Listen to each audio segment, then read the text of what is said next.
604, Talk 107.3 FM, WBRP, mornings with Brian Haldane, off and running. Brian here with you, JP producing. Starting you off, like I said, 31 degrees in downtown Baton Rouge. We are broadcasting live from the 180 Pros studio, 180 Pros, not your IT provider, your IT partner. We've got a busy show for you this morning. We're going to be talking a lot about the city parish budget throughout the morning. Talk a little bit about real estate, maybe visit down in New Orleans as well. But with so much ground to get to, let's go ahead and get after it. Top stories and trending.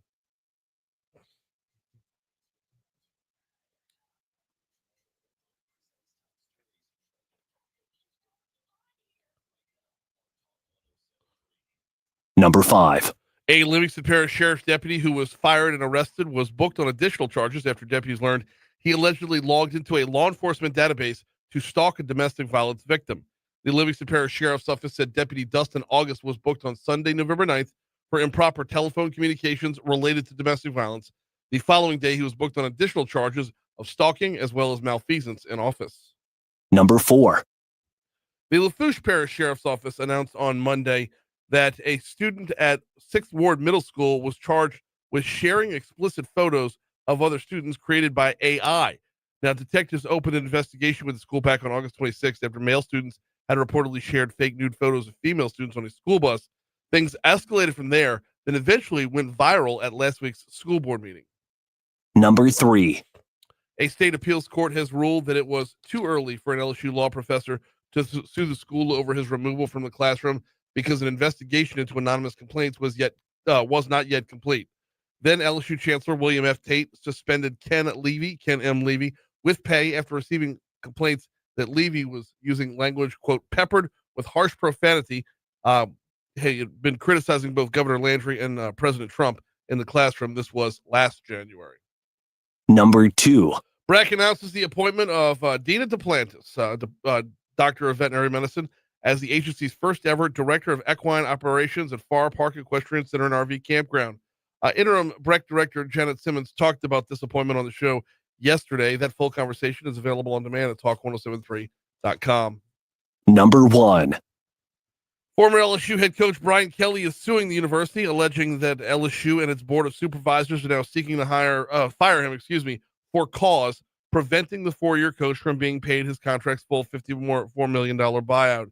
This is coming from the Advocate. The lawsuit cited by the paper says that when he was removed from his position as head coach back on October 26th, Kelly was told by LSU officials that his firing was due to the football team's performance following the home loss against Texas A&M.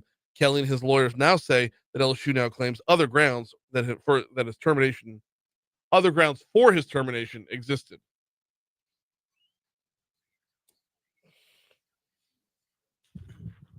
Well, the Senate has passed a bill to end the longest government shutdown in the country's history. The bill heads back to the House as the House heads back to D.C. And it's going to take until at least tomorrow to get this done. In fact, programming note, we do not have Congressman Troy Carter today for D.C. Current presented by LABI because I believe the congressman is wheels up about 30 minutes before the segment would begin. Okay, yeah. So progress, right? We're seeing some movement there. Yeah, it depends on what happens once everybody gets back to D.C., though. That's right. In other news, 30 original Bob Ross paintings are being auctioned off with the proceeds going to the American Public Television. So going to American Public Television, some paintings, man, this is good stuff. Well, no, I'm more about the Bob Ross, man. Yeah. I want some happy little trees. That's what I mean, yeah. Man, it's been a while. Let's see. When did Bob Ross pass away? It's been a few years now, but it has been. His legacy lives on, and so this is really good. This is really good stuff. All right, we'll take it. Well, the website Love Food is causing a bit of a stir online. They're ranking the best hamburger in each state, and well, in Louisiana, they give the title to the Hickory Bacon Burger from District Donuts in New Orleans. No. Well, okay, so I shouldn't say that because I've never had it. Right. But, I mean, if you're here in town, there's, I would say probably 24 places that could compete for the top spot. For sure. Easy. I tell you what, post up your favorites over on Talk 107.3's Facebook page. We're live on Facebook every single day we're live at Talk 107.3's Facebook page every single day, courtesy of the folks over at Lake Urgent Care. Post up who has your favorite burger in Baton Rouge, and side programming note, looking ahead to Friday, Dearman's is gonna be in the house for Foodie Friday. Ooh, okay. So, and you know they're gonna be in the mix for that For sure. title as well. So good stuff. All right, looking forward to that. Right now, though, let me give you the rundown guest list wise. Jeff Crouere, host of Ringside Politics, going to join us at 6:35. Bring us up to speed on everything going on in New Orleans. 7:15, Metro Councilwoman Jenn Racca going to be on the show. We are talking with Jen about the city parish budget. They got it last week. They've had a weekend to digest. We'll see where we're at. I'm going to talk with Scott Bardwell from the Home Builders Association of Greater Baton Rouge. What's the market looking like for getting more houses out there, building more houses out there? Not just what does it look like, but what's some of the info behind the info, as it were. 8:15, we'll talk Thrive EBR with Mason Beth from the mayor's office, and we'll go back to the budget with Hillar Moore to close things out. 8:35. We are rolling over to 6:11 in just a quick second here at Talk 107.3 FM. Before we take our first break, I want to remind you about the folks over at 180 Pros. 180pros.com is the website. Hop on their website. Learn a little bit more about what they do over there at 180 Pros. They tout themselves, not your IT provider, your IT partner. And that means a whole lot of things, a whole lot of different things to a whole lot of people. For some, it's about the simplified billing, not getting nickel and dime for everything, because their mission is your success. If you're up and running, they're good. They're fulfilling their contract, and you're moving right along in your business towards your success. For some folks, it's the same day response time. That means a lot. I know for me, having someone local, like if I call 330-2200, 330-2200, I know that someone's going to answer the phone who's here in Baton Rouge. And that's an important thing to me, is having local help on the other end of the line. Someone local you could partner with. They are your IT partner. 180pros.com. Quick break. Let's talk a little LSU men's basketball next.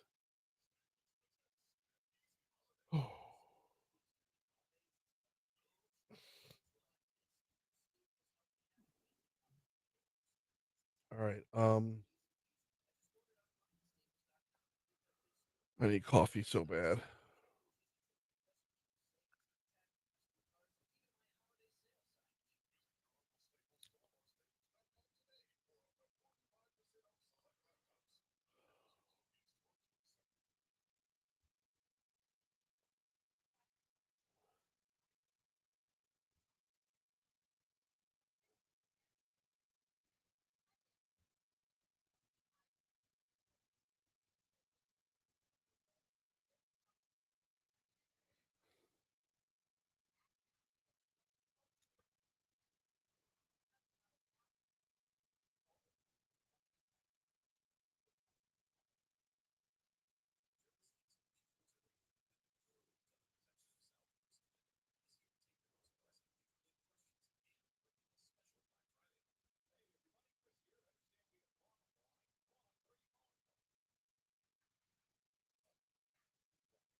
I want 1.5.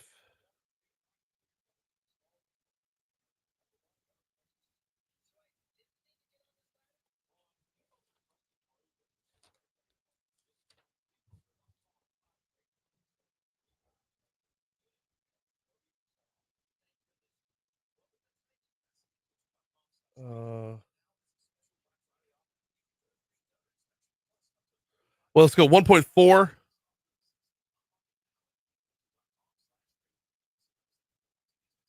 1.5.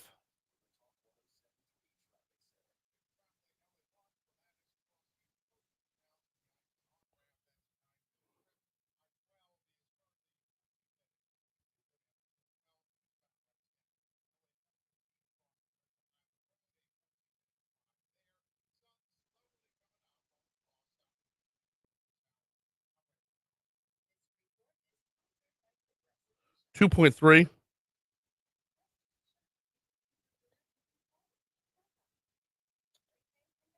And Markel Sutton.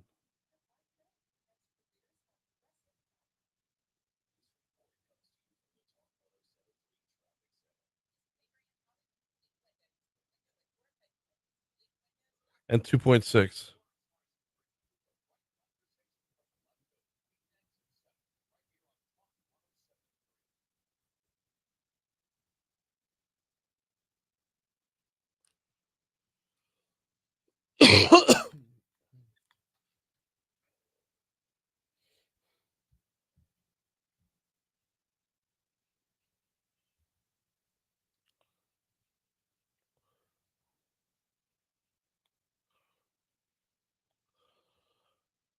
6:15 Talk 107.3 FM WBRP. Mornings with Brian Haldane rolling right along. It is sports time. LSU interim head coach Frank Wilson hit the mic yesterday for his Monday press conference, getting ready for Arkansas. We're going to talk about that in our next segment. We're starting off, however, with a little LSU basketball, if you will. They went out last night, beat the UNO Privateers 93-58. Your final score there. LSU was, never really in doubt. They had a 12-point lead at halftime, really blew it out of the water in the second half. 44-32, your halftime score. Second half score was 49-26. So took control in the second half, stretched things out a good bit. You had 4 LSU Tigers were in double figures last night, and then one more who had 9 points and 8 assists. So that combination right there would be another quote-unquote double-figure performance, as well as it just DJ Thomas is going to prove to be unbelievably valuable for this team. Let's get into let's run through a couple highlights, if we could, as the LSU Tigers beat the New Orleans Privateers 93-58. They were led in scoring by Mike Nwoko, who had 22 points on the night, including this dunk in the first half. Wow. Thomas goes on the dribble right to left across the lane, then tosses it up, and a nice dunk on the lob by Nwoko. So a quick answer for LSU makes it 14-4. All right. Follow that right back up. We talk about DJ Thomas. He did have 9 points in the night, 8 assists to go along with that. Some of those points came, from behind the 3-point line. DJ Thomas going to answer. The left-handed three right of the arc is good. Another Bingo Pest Product three-pointer, third of the night for the Tigers. And it's back to a 10-point advantage, 17-7. All right. By the way, Chris Blair on the call for the LSU Sports Radio Network. Break that down for just a second. Third on the night for the Tigers, 17-7.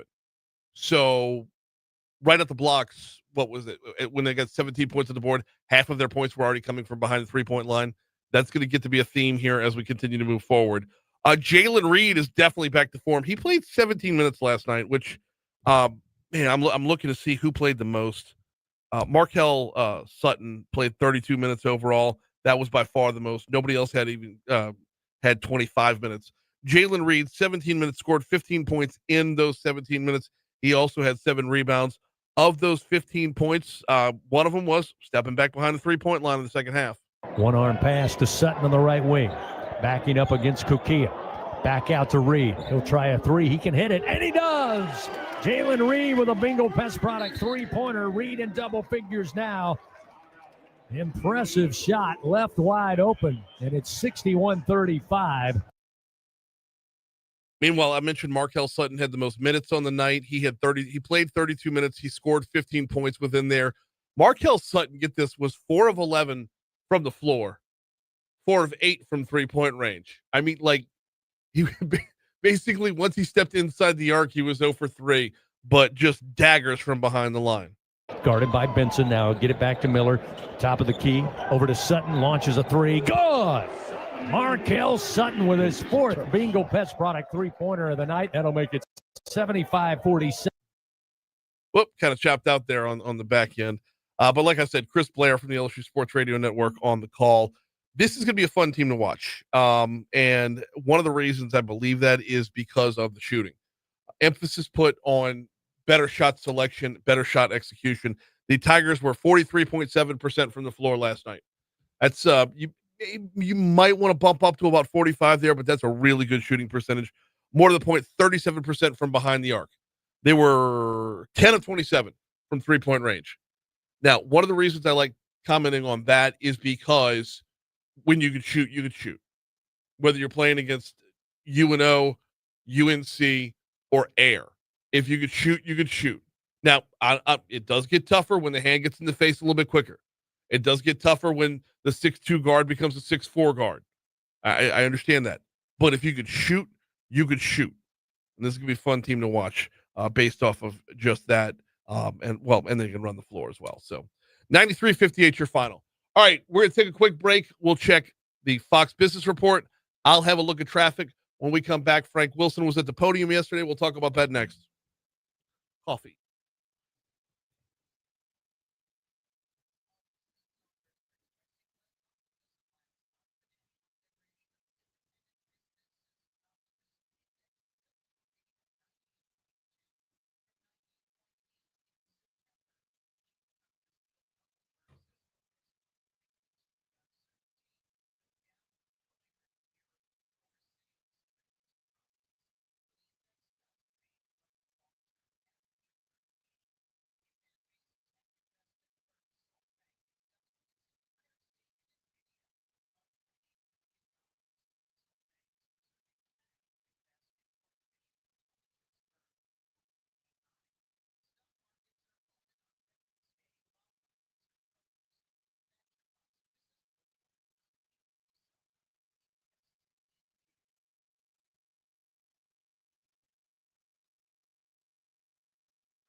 whatever was cold, whatever was warm in my office went away. Like as soon as I went back up there, I'm gonna need to re-employ the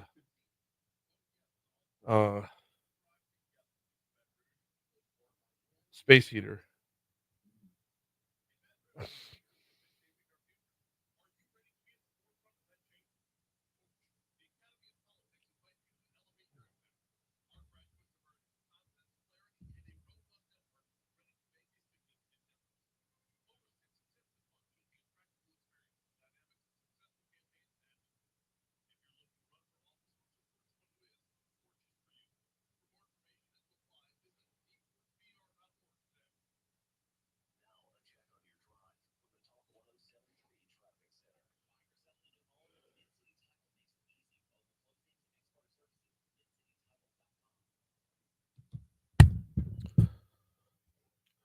It's the usual story from the Talk 1073 Traffic Center for this time of morning. I-12 westbound coming in from Livingston Parish, you've got some minor congestion on 12 West. The congestion doesn't start until you get to around O'Neill or in between the river and O'Neill, right? And then it picks back up again and then slows back down again once you get close to the 10-12 merge. But really, it's nothing. I-10 westbound coming in from Century Parish looks great. I-10 eastbound coming in from West Baton Rouge Parish looks great. I-110 looks great as well, and we are seeing no surface street accidents to report at this time. That's your look at traffic from the Talk 1073 Traffic Center.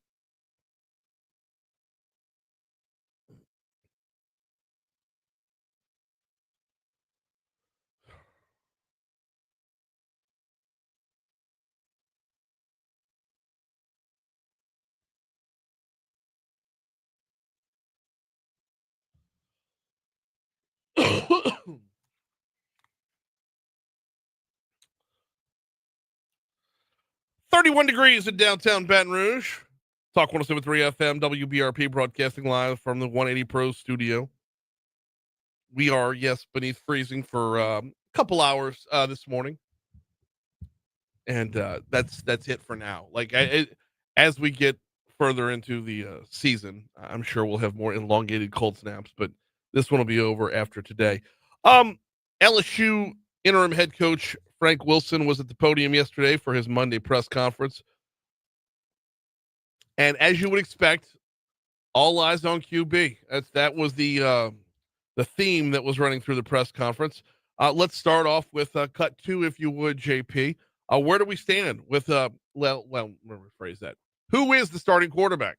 For the quarterback position, I thought both of them did some good things. I thought both of those guys did things that need to be improved upon. I thought Garrett at times was spectacular. He started off red hot. He did some really good things for us. I felt at the back end we needed a spark and something to get us going and add another dimension to our game. I thought Michael stepped in and gave those things to us as a football team. As of now, nothing has drastically changed in how we have flowed. Outside of the fact, like last week, I'll say to you, we're going to use everything that we have, and both of those guys will play in this game moving forward.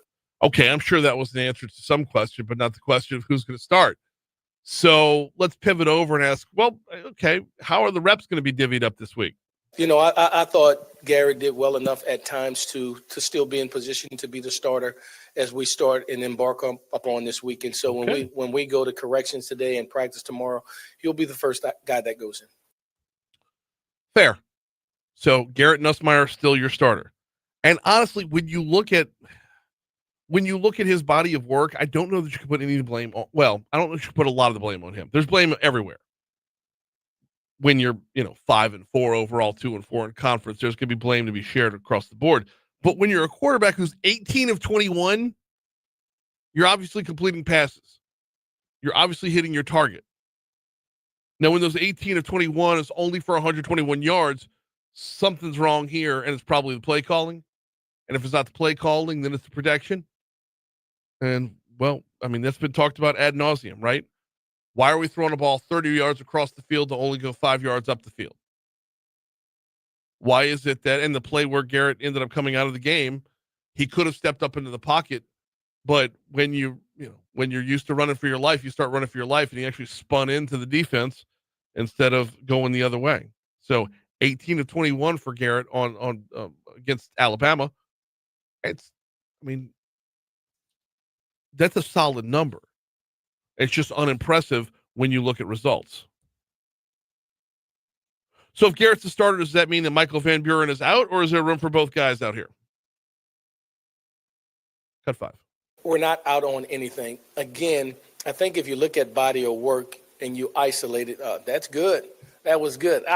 We missed that. We got to be able to get that. And they're both imperfect in that sense. They both brought something to the table that helped this team to go up and down the field. They both have things that they need to continue to work on as well. And so I don't think it's just a clear separation where one is beyond the other, that we'll need both of them. And I think and I know we'll use both of them in this game. Okay. I'm looking forward to that as well now. I'm getting a little bit fired up for Arkansas at 11:45 on Saturday. Now, there was some, as you would expect when you have turnover in coaching staff and people moving around and whatnot, there was a lot of confusion with getting play calls in early. That does affect tempo. That does affect it. I mean, it affects everything. There was actually one sequence where LSU got a delay of game and then had to call a timeout after that. That Coach Wilson talked about getting the play calls in a timely manner.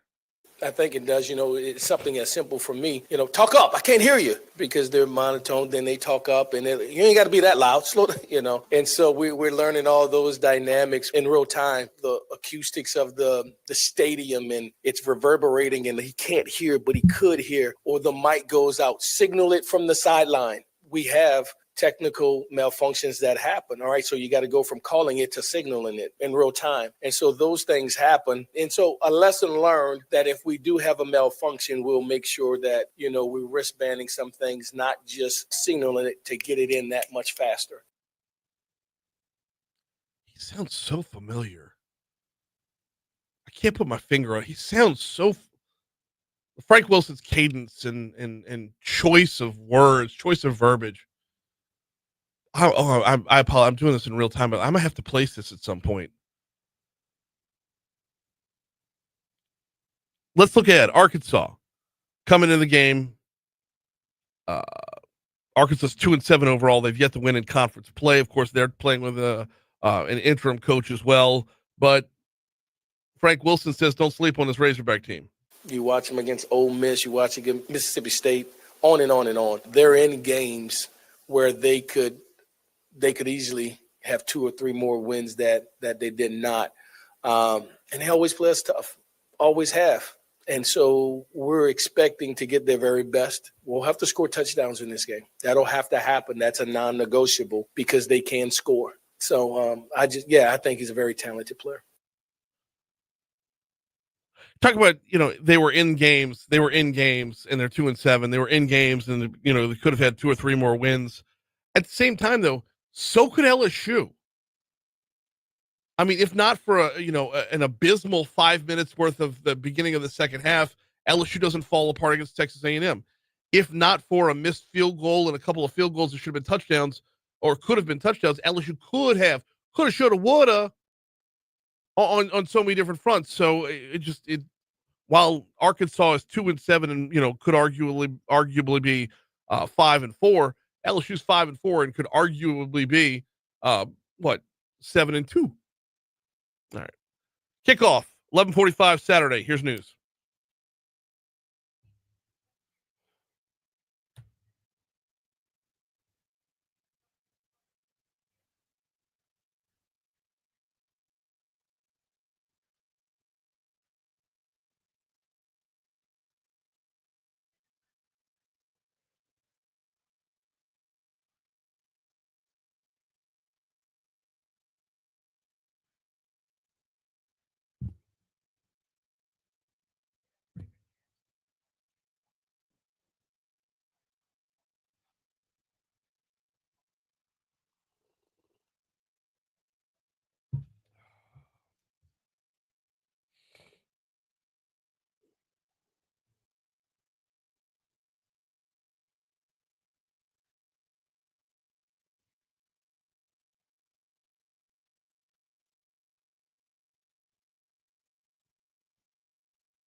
Desermo?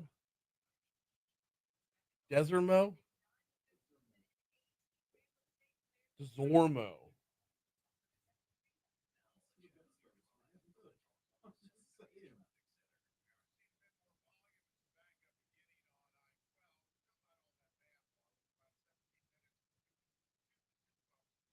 Yeah, that's my fault because I rehearse. That's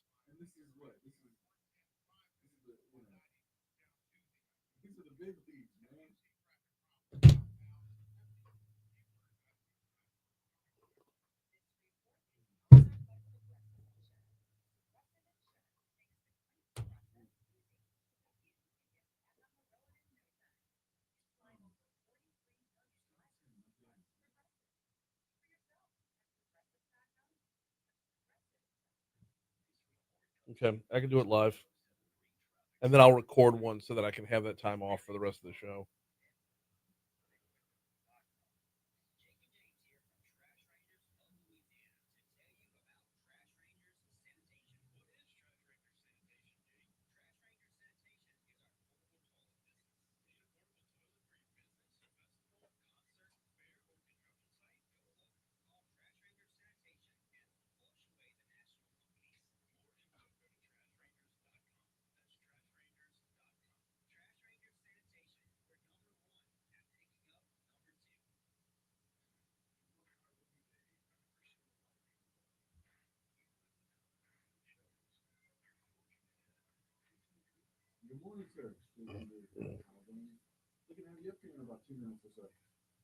I'm texting him right now.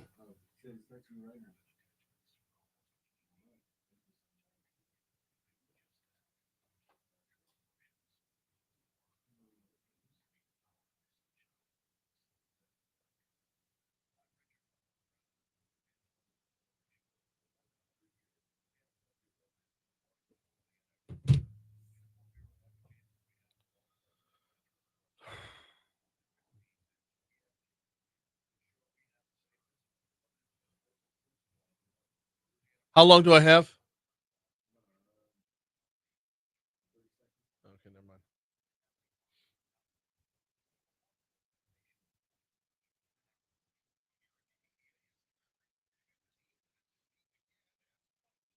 What's the guy's name that usually does it?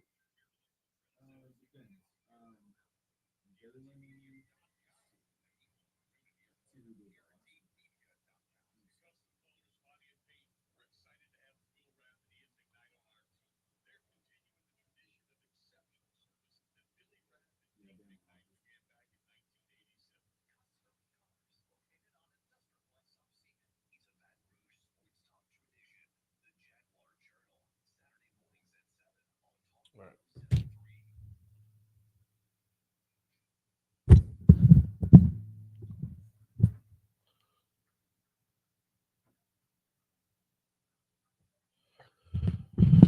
Let's go ahead and check that forecast real quick as we are still below freezing by 1 degree. 31 degrees is where we're at right now. That's going to stay that way for about another hour or two. Yeah, maybe two at the most. Here's what we're looking at. Depending, of course, depending on where you are. Once that sun comes up, it's going to dip down by about a degree and then start to zip its way up again. 8 o'clock, we should be up to 40. By noon, we should be up to 55. Overall today, we're getting up to about 61, 62 degrees. The overall high is projected at 63, but there's no hour by hour showing where it's going to get that high. Now, that being said, it is going to taper up a little bit because sunny skies today, and then tonight we only get down to 43. Tomorrow we'll top out at 77. Thursday we'll top out at 79. That's where we're going to be for Friday and Saturday as well. Sunday and Monday we might see 80 degrees before Monday and Tuesday. Chance of rain rolling back through. That looks like it's going to just kind of taper things off just a little bit. I don't see where that's really a cold front coming through for next week, just rain. Right now, like I said, 31 degrees in downtown Baton Rouge.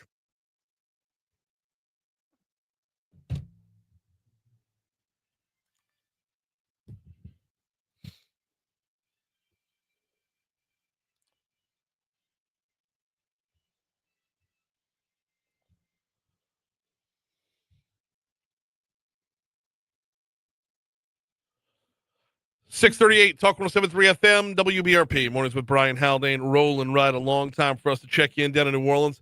see how things are holding up on our Down the Interstate. Jeff Crouere, host of Ringside Politics, joins us now. How are you, sir? Hey, it's a little warmer. Well, about 40 degrees here, Brian. So, and the difference is all the difference, man. That's the difference between it's nice and chilly versus it's bone cold. Well, I don't know. I shouldn't complain because we're going to get colder than this. And I complain all summer long that it's too hot. So, exactly. Yeah. So, I like it, actually. I think it's awesome. Same. In small doses, absolutely. In small doses, I'm here for it from start to finish. All right, we got a lot going on down in New Orleans. I want to start off with the headline at NOLA.com. How up to speed are you on this article or following the story about the Catholic Church filing bankruptcy on a number of parishes and charities? Yeah, the Catholic Church is in tremendous trouble down here. You've had this lawsuit from abuse survivors that has been, going on for quite a while. You've got, schools that are in trouble because, people can't afford the tuition. Neighborhoods have shifted. So they've got schools in different neighborhoods that, don't draw the student enrollment. So they've had to cut back for years on their parishes and their schools, and they still have a lot more to do. So there's just, a retraction going on in the Archdiocese that I think has got a ways to go. This putting, I believe it was 150 parishes and charities under bankruptcy protection. This doesn't necessarily mean closure, though, right? Right. It doesn't necessarily, right. But I think at some point, some of these parishes are just not viable as far as, the financial model because of, changing demographics. And this has been something that they've struggled with for a long time, even prior to, the lawsuits and the bankruptcy. So it is a sad situation when you think about, the power that the Archdiocese has had for so long. They used to run the TV station. They had so many assets, powerful assets, and they still have a lot of real estate. They still are, entity with a lot of holdings, but it's just a much different financial situation for them now. No, absolutely it is. And you look at not just, you mentioned, the lawsuits are a big part of this, but changing demographics is a big part of this as well. When people move, they'll leave an area and the parish is still there. The parish church is still there. They might, move out to Metairie or Kenner or the North Shore or whatever, but in their wake is an empty pew. Well, and that's why they've had to be creative. Like sometimes they will make a parish of 3 different churches, and they've done that with St. Henry's and the Napoleon area here in New Orleans. And that's the necessity of the fact that, their population has moved out over the years, and they don't have the kind of support that they had decades ago. As New Orleans has changed from 629,000 people in 1969 to 351,000 today. That's, almost 300,000 who have left. But the other side of it is you've got parishes in St. Tammany that have been booming and that have been engaged in capital campaigns and growing their facilities. And, in Metairie, it's happened as well. St. Catherine's and others have really grown and become very, very well-to-do financially. Oh, St. Catherine's is probably the biggest example of that. Just absolutely booming, not just with population, not just with parishioners, but with assets as well. Exactly. And events, they have a robust calendar. I live near there, so I can vouch for it. Constantly something going on, building projects. The attendance is just tremendous. So that's really just the changing nature of where the population has settled and how the church is responding to that. And then you add into, the controversies and the problems that they've had with these lawsuits. So it's a challenge. It really is. And now you've got new leadership for the Archdiocese. As Archbishop Beyman has, reached his maximum. You have a new Archbishop. So all of that is part of the change. We're talking with Jeff Crouere, host of Ringside Politics down in New Orleans. Let's move from New Orleans to the national scale here. We are looking at a potential end to the, I say potential because nothing's a done deal till it's a done deal. a potential into the federal government shutdown.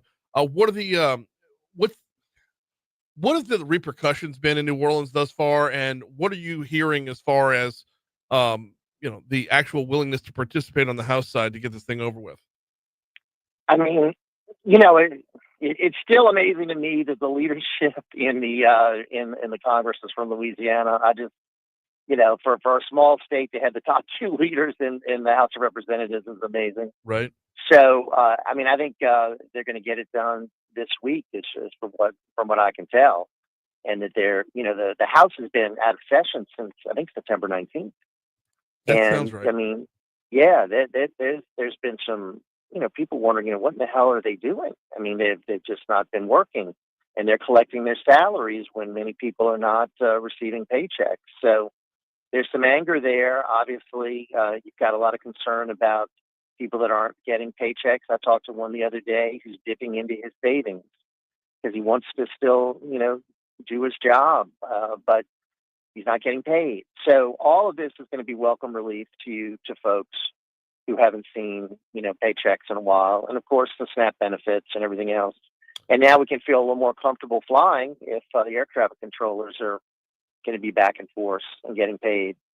Which I wanted to follow up on that. I know here in Baton Rouge, the only time we see any real repercussions at the Baton Rouge Metro Airport, it's honestly just the Atlanta airport. The flights to Atlanta have seen delays. Everything else, flybtr.com, the Baton Rouge Metro Airport has been on top of it. But Atlanta gets out of hand. But that's just, in general. What about the New Orleans airport? How many, are y'all seeing delays down there to the extent that they're seeing in some other cities? Yeah, I think there's been some, nowhere near what you're seeing in some of these other cities. I've got some friends that are flying out today. They tell me that they are not facing delays, so that's good. I mean, we've seen, I think a minimal nationwide based on the problems that they've had with air traffic controllers. So I'm amazed it's not worse than it is. But thankfully, we see the light at the end of the tunnel here because 8 Democrats finally decided to work with some Republicans, finally followed the Fetterman model and decided to work with Republicans. But now it kicks back to the House, which is known for being a lot more volatile, It's right, but you don't have the 60 vote threshold. You don't have the supermajority that you need. Right. You've got Republican leadership, and they're vowing to get this thing done. President Trump wants this thing done. So, a lot of people think the Democrats caved here. Their base thinks they caved. So the Republicans should feel good about getting this thing done. No, absolutely. And once you get it back open again, then the onus once you get it open, the onus is on the Republicans to actually talk about health care. But then it's also on the Democrats to hear that there's more than one option on the table when it comes to health care. Right. And health care, of course, the Democrats should own because it's Obamacare that they claimed was going to be affordable. Right. But as far as the shutdown, I think the Republicans are going to be happy that this thing's ending because it hurt them in those elections last week. The shutdown was an issue that the Democrats used against the Republicans, believe it or not, and were successful with that issue. Which I still don't understand. I don't. I know. Just the Republicans weren't the ones that shut the government down. Exactly. It's you place blame wherever you want, but they're not the ones that shut it down, and somehow walk away with the blame. And that's how it always works, Brian, with the shutdown. Yeah. The Democrats always point the finger of blame at the Republicans. The Republicans always take the blame because the media sort of positions it that way. Mm-hmm. Now it's interesting that the media is talking a lot about the Democrat division and the fact that the party is splintered, and the 8 that have now decided to work with the Republicans, and the anger of the Bernie Sanders wing. So that now is becoming more of a story. Got another one for you here, Jeff, if we could pivot again. Jeff Crouere, host of Ringside Politics down in New Orleans, is our guest. James Finn over at NOLA.com had a story up as of this morning. I don't even know. I mean, I'm hoping you've seen it. New Orleans should stop requiring housing developers to offer a set number of downtown units to be at or below market rates, according to a report that city officials are going to weigh today. This is a major proposed rollback of New Orleans' affordable housing plan. You look at this. You look at New Orleans where it's at right now. Is it a good idea to roll back the requirement on developers? Well, I think they're just so concerned about the lack of projects. I mean, they're so concerned about people walking away from developments. I mean, I bike every weekend throughout downtown New Orleans, throughout the city. And I'm telling you, there's a lot of dilapidated housing. There's a lot of vacant housing. We've got a lot of issues, a lot of problems, a lot of homelessness, a lot of blight that this mayor is going to be inheriting from this last administration. You know, tomorrow there's the big decision about the financial hole that New Orleans is in. Yeah. The $160 million deficit. How in the world did that get allowed? Was there not any warning signs of that beforehand until we got to the position where they can't pay, their employees? So, yeah, we've got a serious set of problems here, and the outmigration is another issue. So, anything that can be done to sort of address this, I guess I'm in favor of, because I'm just worried about my city. I'm very worried about it. That's where I'm at. If you want to spark development, fewer restrictions should be the way to do that, right? Mm-hmm. Yeah. No, I hear you. Last one before we get you out of here, and I appreciate you hopping on board. I know you got to get on air in exactly 10 minutes. Today is Veterans Day. Does the World War II Museum do something big to blow it out on Veterans Day? I mean, they have got constant set of events there. I mean, we have got, and speaking of the positive things about New Orleans, and I want to, tap the World War II Museum, we've got one of the top attractions of the world right here in the city that I am just a few blocks away from right now. And, I mean, there is a constant stream of events and activity there. So, yeah, it's going to be a busy day there, as it should be, because, we're proud of our veterans. I know you're going to be talking about them throughout your program. I'm going to be talking about them and honoring them for their service. We're fortunate to have our veterans. We wouldn't be here without them. He is Jeff Crouere. Well said. He is Jeff Crouere, host of Ringside Politics. Always appreciate the time, man. Thank you, Brian. Thank you. Here's your money now.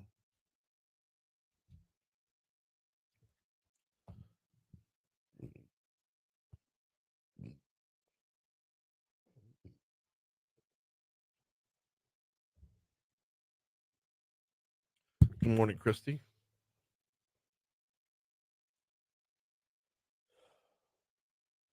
Sequel to K-pop Demon Hunters.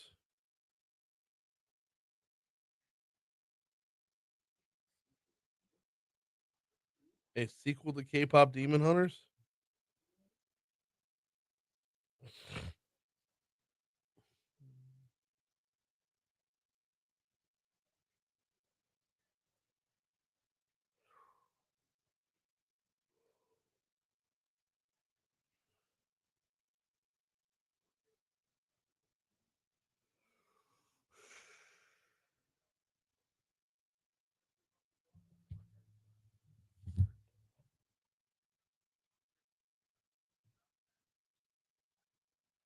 I'm gonna put some extra work on you today. I don't know if anybody's gonna respond or not, but we're gonna do something here coming out of the break that we'll hopefully have. So get a pen and paper ready. We'll hopefully have some people calling in. I'm because of our guest structure. I don't know that we'll be able to get them all on the air, but if your business is offering a discount for veterans today, call in. Let us know.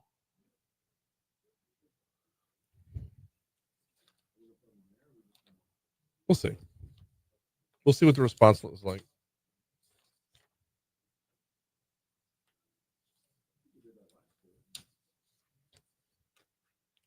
I think so.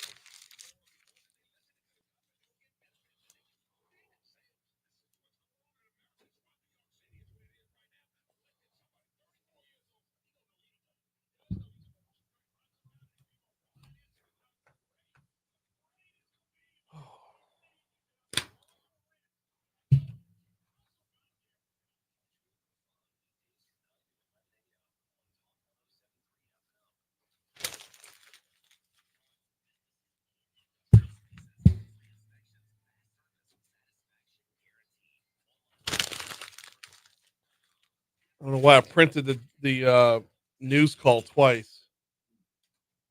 Now I can't seem to make a damn shot. All right, I'm getting cold. Made one.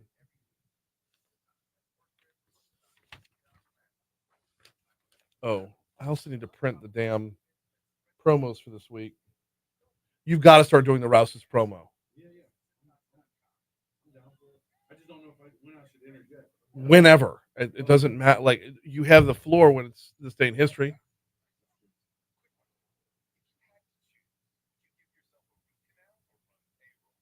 On the back end of this in history? Because under the front end, we might do 5-star or whatever. Maybe on the back end, like, hey, before we close out.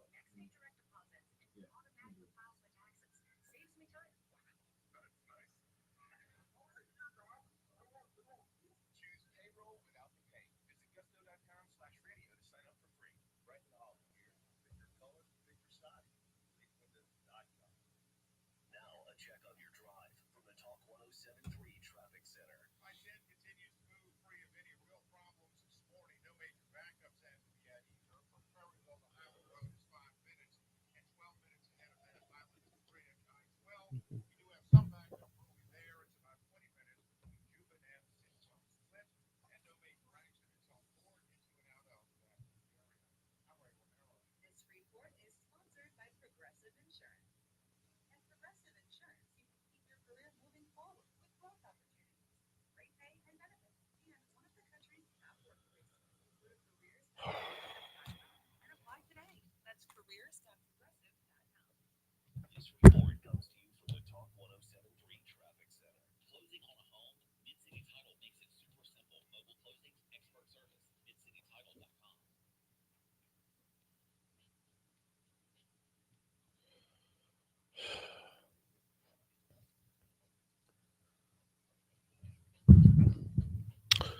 Seven three FM WBRP mornings with Brian Haldane rolling right along. Nice to get to Jeff Crouere, host of Ringside Politics, for hopping on board in the last segment. He did mention I will be talking about Veterans Day a little bit throughout the day today. And I want to start in this regard. Okay, on my way into work this morning, saw a billboard for Benny's Car Wash. Benny's Car Wash today is offering free car washes for veterans, and it got me thinking. I wonder who else out there is offering something up that is of discount or free to veterans on a day like today. Just a small little gesture, a small little thank you. So let's open up the floor here. 499-1073.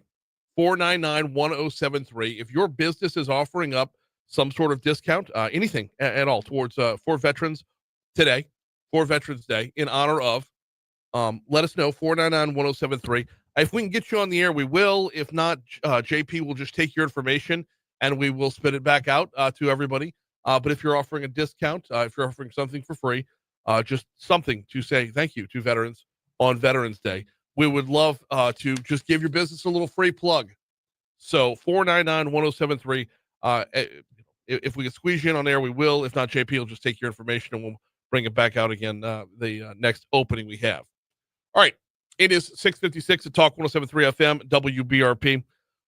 President Trump is looking at that, and you heard about this in our news at the bottom of the hour, which I don't know if I'm digging this idea yet or not. He's floating the idea of using tariff income to give Americans $2,000 rebate checks. Now, he can't do this on his own. Congress actually controls the purse strings. House Speaker Mike Johnson says there might be other options for using that tariff income instead. The question that we all have to decide together, he and I and the whole Congress, is do we want to pay down some of the national debt, or do you want to somehow distribute that in payments to families and all of that? So the speaker was on Keel, KEEL radio in Shreveport this week.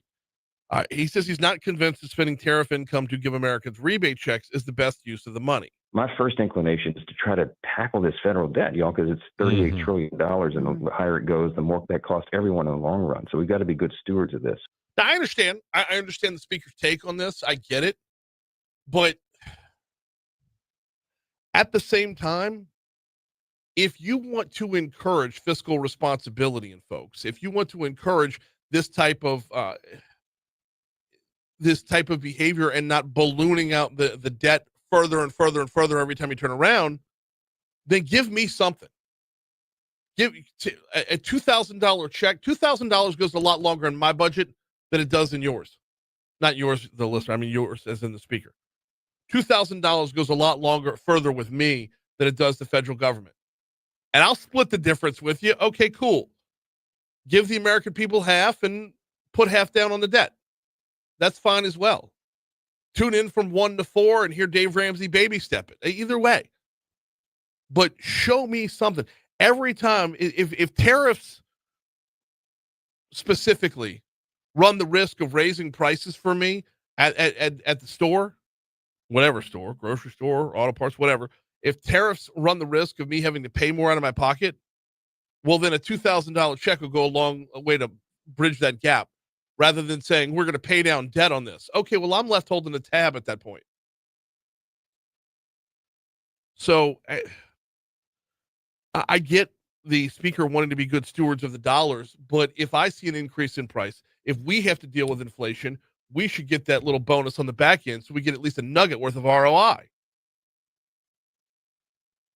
The Supreme Court might actually have the final say on this before it's all said and done. So we'll keep an eye on it. But I mean, if tariffs are implemented on the backs of Americans where we're going to see an increase in price, shouldn't we at the same time see a dividend? Because at that point, we're invested. That's going to do it for hour number 1. Hour number 2 is coming your way in just a little bit. News, traffic, weather to start things off. Don't forget, like I said at the beginning of the segment, and we're going to keep things open throughout, 499-1073. If you're a business owner who is offering a discount today for veterans, let us know. We'd love to give your business a free plug.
All right. I just got a text confirming that Chicken Salad Chick is giving away free meals for veterans today. So I just confirmed it as well. So yeah, that's one place.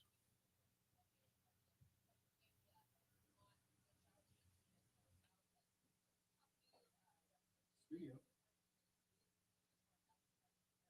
Hello, studio. Hello. Yes, sir. Doing well, sir. How are you?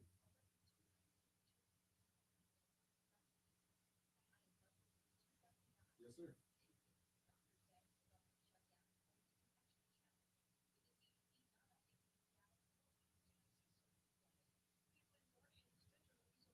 Yeah. What's the name of the company?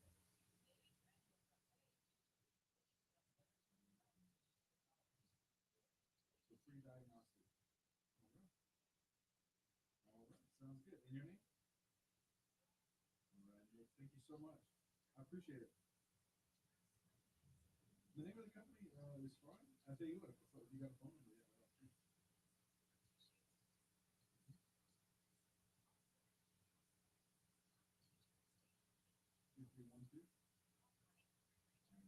Perfect. Well, thank you, Mr. Nick, for that and for listening. Thank you, sir. All right, you too.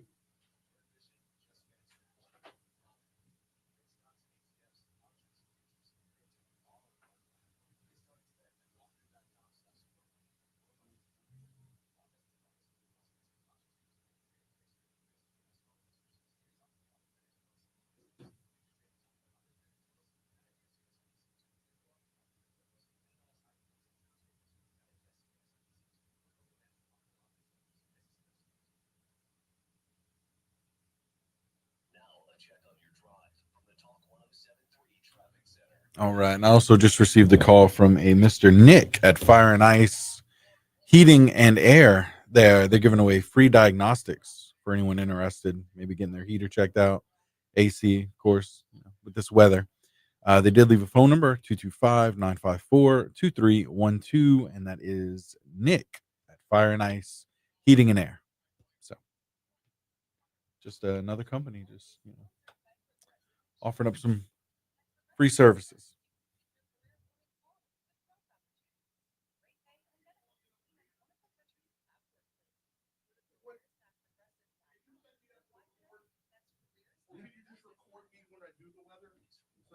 Back out again.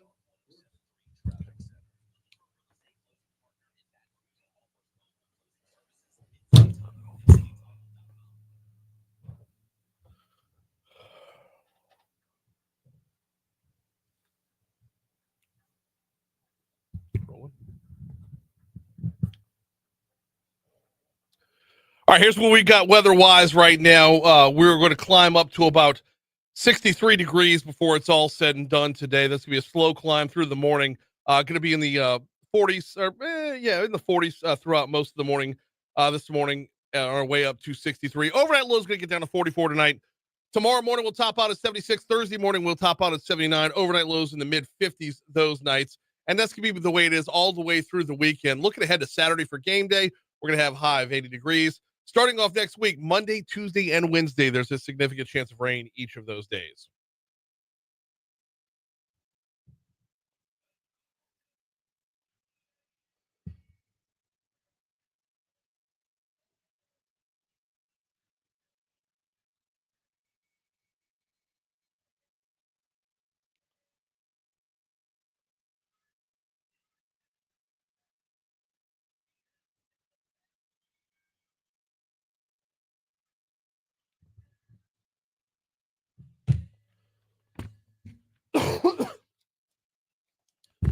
.705 Talk 107.3 FM WBRP mornings with Brian Haldane rolling right along. Hour 2 coming your way right now. Brian here with you. JP producing. Busy hour this hour. Metro Councilwoman Jenn Racca coming up in our next segment. Scott Bardwell going to talk about building in Baton Rouge, home building in Baton Rouge. That is. What's the market looking like? More importantly, what's behind the numbers? Some really intriguing stuff coming up from Scott Bardwell at 7:35. Hey JP, before we dive in, did we get any takers during the break? So one chicken salad chick is offering free meals. Okay. And then Fire and Ice, it's actually a heating and air company. They're offering free diagnostics for veterans today. Free diagnostics for veterans at Fire and Ice. Yep. Chicken salad chick, is that all locations? I believe so. Okay. Yeah. Well, I actually did. Yeah, I had to do some quick research just to confirm. And yeah, it looks like all locations. Okay, good to know. Yep. Good to know. And of course, this all got sparked by me seeing a billboard for Benny's Car Wash, as they're offering free car washes for veterans today. So the offer is open. You want a free plug for your business? If you're offering something for veterans today, a discount of sorts, or something straight up for free, let us know at 499-1073. And we will either get you on, or we'll be able to get the information out in very short order. Either way, we do love to salute our veterans. And if we can do that by helping out in the pocketbook a little bit, we will do it that way. All right. Top stories and trending. Let's go.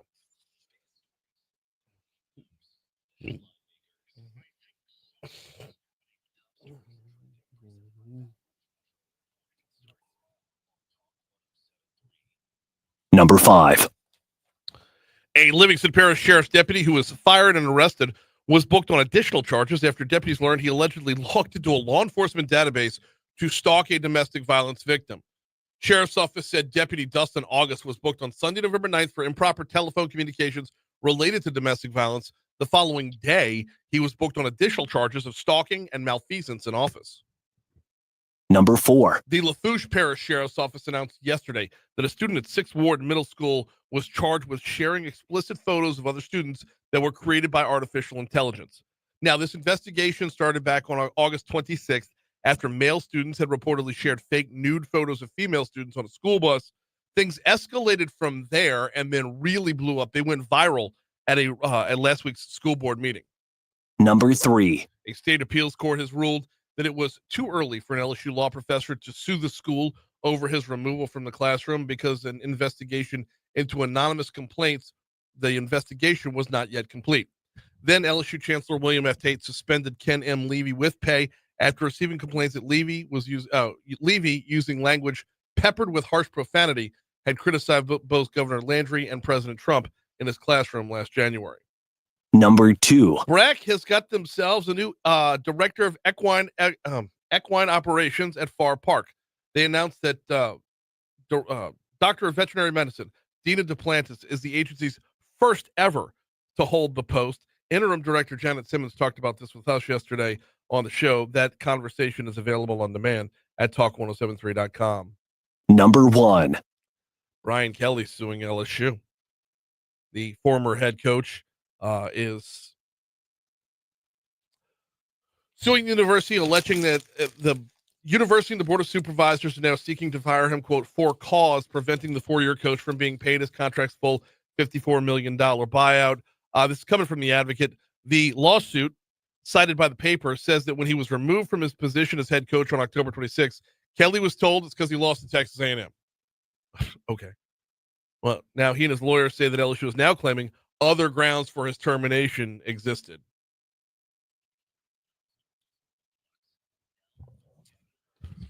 It's going to get nasty, JP. Oh, for sure. It's going to get we're going to find out everything Brian Kelly did.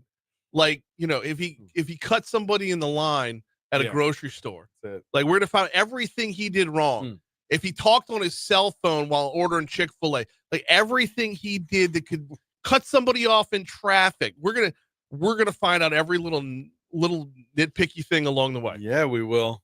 Oh, man. And if you went to the Garth Brooks concert, get ready. Uh-oh. In other news, the Senate has passed a bill to end the longest government shutdown in the country's history. The bill heads back to the House as the House heads back to D.C.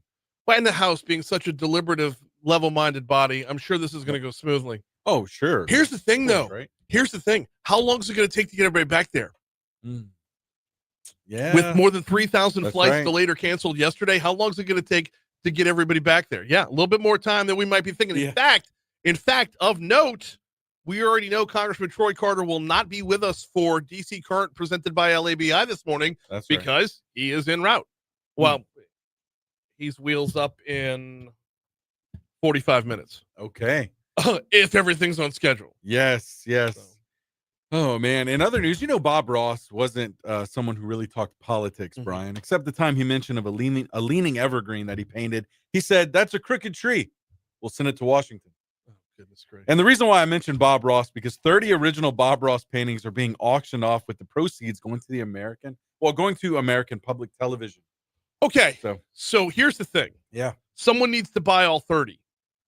That's right. Someone needs to buy all 30 so we can finally figure out if the conspiracy theory is true. That if you connect the paintings, is that where you're going?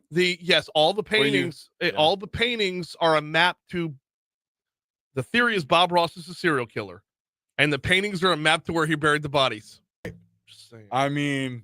Just saying. Nobody talks about happy little trees unless they're suppressing something. That's right. National treasure. You know, it's a Bob Ross. Hey, they might be onto something there. In other news, the website Love Food is causing a bit of stir online. They're ranking the best hamburger in each state. And in Louisiana, they give the title to the Hickory Bacon Burger from District Donuts in New Orleans.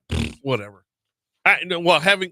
We used to have we had a District Donuts for a hot minute here in Baton Rouge. Oh, really? Yeah, when it was over there in Town Center where Five Guys is at now. Okay. So they didn't last up here.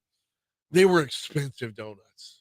Yeah, expensive donuts. Now I've never had their Hickory Bacon Burger, so I can't speak to experience, but there's some pretty darn good burgers in Louisiana. For sure. You'd be hard pressed to, Just on Government Street alone. I mean, come on. Let's see on Government Street. Well, of course, there's Curbside. Curbside, of course. Curbside would be number one on Government Street. But I'm thinking over like Dearman's, who's going to be our Foodie Friday guest this week. There you go. Dearman's is a classic, been around forever. Riverside Patty, I haven't been to in so long because Riverside Patty is legitimately food coma. Ooh, really? Oh no, they got a burger the size of your face. Wow. Yeah, I'll take it. Yeah. Good stuff. So stirring up a little bit of controversy, huh? Coming out of New Orleans. I can make their way that. I can take. Well, here's the thing, though. Even in New Orleans, you got Portugal. Portugal's the staple, the best ever. Right. District Donuts, whatever. All right. 712 Talk 107.3 FM, WBRP. Do need to remind you about the folks at 5 Star Printing and Signs. 271-4096 is Danny's phone number over there. Take a look around your office. Take a look at anything you have printed, from your business cards to your invoices to your brochures to how about any type of branding you might want to do, from wrapping your vehicle to slapping your logo on a thermal mug. Danny takes care of all of it. And we know branding is so important right now. Out of sight does equal out of mind these days. We are pummeled with branding every time we turn around, right? From the logo on the mug to the logo on the front of the folder to you name it, from the mouse pad to the mouse itself, to the jump drive. If you can put your logo on something, if you're not front and center, you're going to be out of sight, out of mind. Danny can help you with that. 271-4096. Vehicle wraps are available. This is big with him right now, and they're doing a bang-up job of it. So 271-4096 or printshop5.com.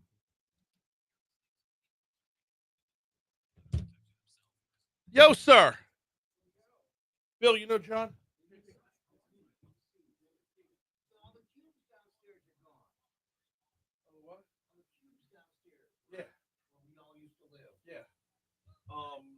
Yeah, that's been a slow metamorphosis since closing the insurance company to where,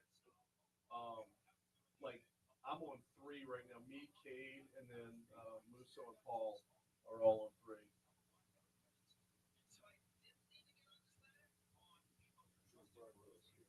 If you want to talk about the slowdown a little bit, because you've got some extra time, I can do it, obviously.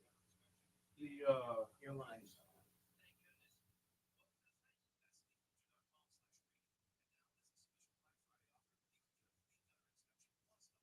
I'm supposed to have Jenn Racca right here. Same.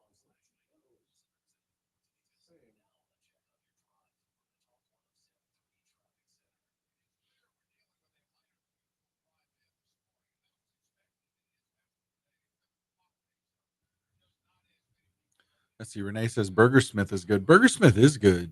Denim Patty's really good as well. Let me see. But yeah, I don't know about best, but you know, it's good. It's good stuff. No freaking traffic this morning. I couldn't believe it. Yeah.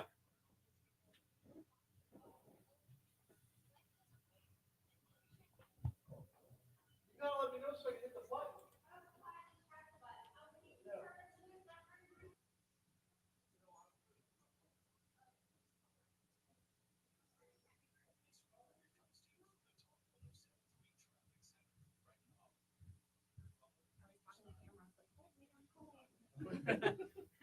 Well, and so the lobby doesn't open until 8. I got you. Yeah.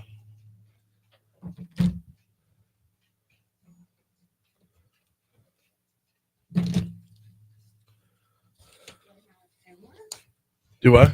You like my homework? I do. Oh God, you had like a hard copy of the whole thing. You know, the City Parish Bible now. Yes.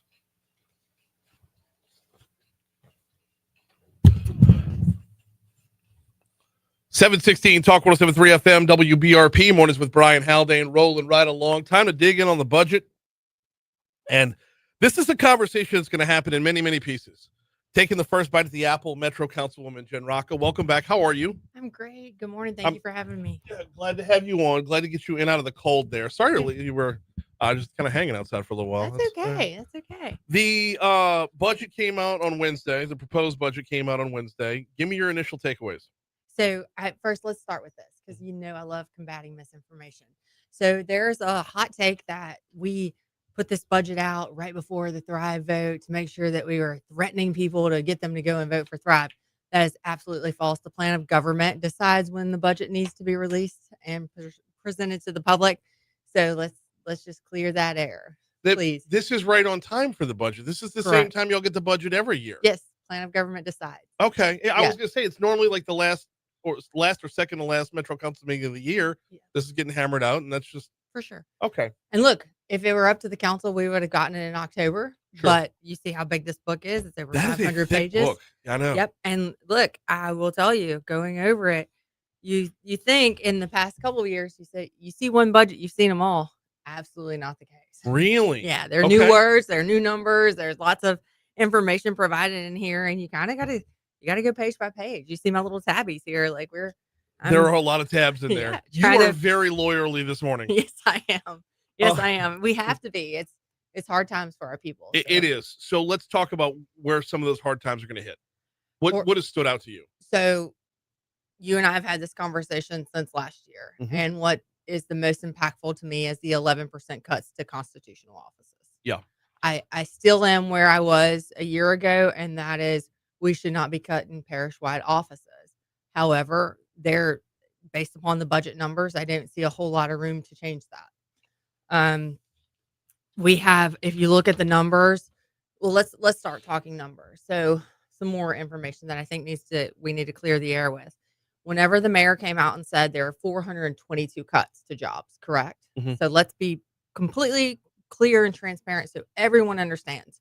200 of those positions have been frozen positions. They will be deleted. So they will no longer exist. So no one in those 200 positions is losing a job? For the most part, yes. Okay. Yeah. There are additional 222 positions, and those are people going home. Those are people, it's from what I understand and appreciate, it's not a furlough. They're not welcome back. Those are jobs that are being cut. Okay. Yeah. And the numbers are substantial. If you go and look at each department and you have to see how much each department has to cut, and you put that in terms of compensation benefit analysis. So you look to see how much someone receives in pay, how much they receive in health insurance benefits, and how much they're contributing to retirement. That is how you get your number to determine to get to the 11%. Let me ask you this, and this is probably one of the harder questions. Were we fat to begin with when it comes to personnel? And I know when you get to individual people, it's hard to take, which individual person, but overall, were we fat? 100%. Let's talk about that. Yeah. Remember, we sat in the same place a year ago in 2024 talking about the 2025 budget. Remember then we cut 9% across the board. So there are some departments, majority of our departments that are looking at 20% cuts over the past 2 years. So the fat is gone. We're getting into the bone. Now, obviously, there's always room for efficiencies. You've seen a couple of council members just beating the ground, trying the couch cushions, looking everywhere to try to find dollars, to try to find funding. And we've been effective, but it just hasn't been enough. So we're getting in, people love to hear cuts. The Doge guys, they think that's so awesome. But this is the impact that it's going to have on our people is going to be significant. But it's the people's vote. So if that's what they want to see, it's up to them to see it. Now, let's go back to the DA's office, the 19th JDC, the coroner's office. Those folks are not necessarily part of the 422 layoffs. Okay. So they're going to have their own layoffs. The 422 are city parish departments. Those are the numbers that are DPW, all of our workers contained within the city parish umbrella. Constitutional offices, they will be doing their own cuts. Those jobs are not included. So we're not talking about our DAs that will be going home potentially. We're not talking about the public defender's office. And listen, public defender's office is not mandated to be funded by the city parish. So whenever you look at their cuts, and I have that on one of my the red tab, because that one's the scariest. On the red tab here on page 163, if you're looking at it online. Which everybody's keeping score at home. Yeah, for sure. You look and you see the public defender's office 2026 request was 1.3 million. They will be funded at 855,000. Okay. So somewhere between 21 and 22% decrease in funding. Okay. And so you have all of these folks that are online that are talking about, hey, let's cut, let's see what this happens. The people that are out there that are the most adamant, no, it concerns me because these groups, this little page here with the red tab, the outside agencies, these folks are the people that are impacted the most. Right. So it impacts their population the most. But again, it's the people's choice. So when you look here at the truancy assessment, EBR truancy assessment, and I don't have the actual numbers highlighted for me, so I'd have to go dig. But the truancy assessment, they go from $100,000 to $50,000. That strikes really hard for me in my district because this group decide whenever there are children that are beginning to become truant, they go out, they find out, hey, no, it's a health issue. Let's get some medical records. We're going to get this kid up to date.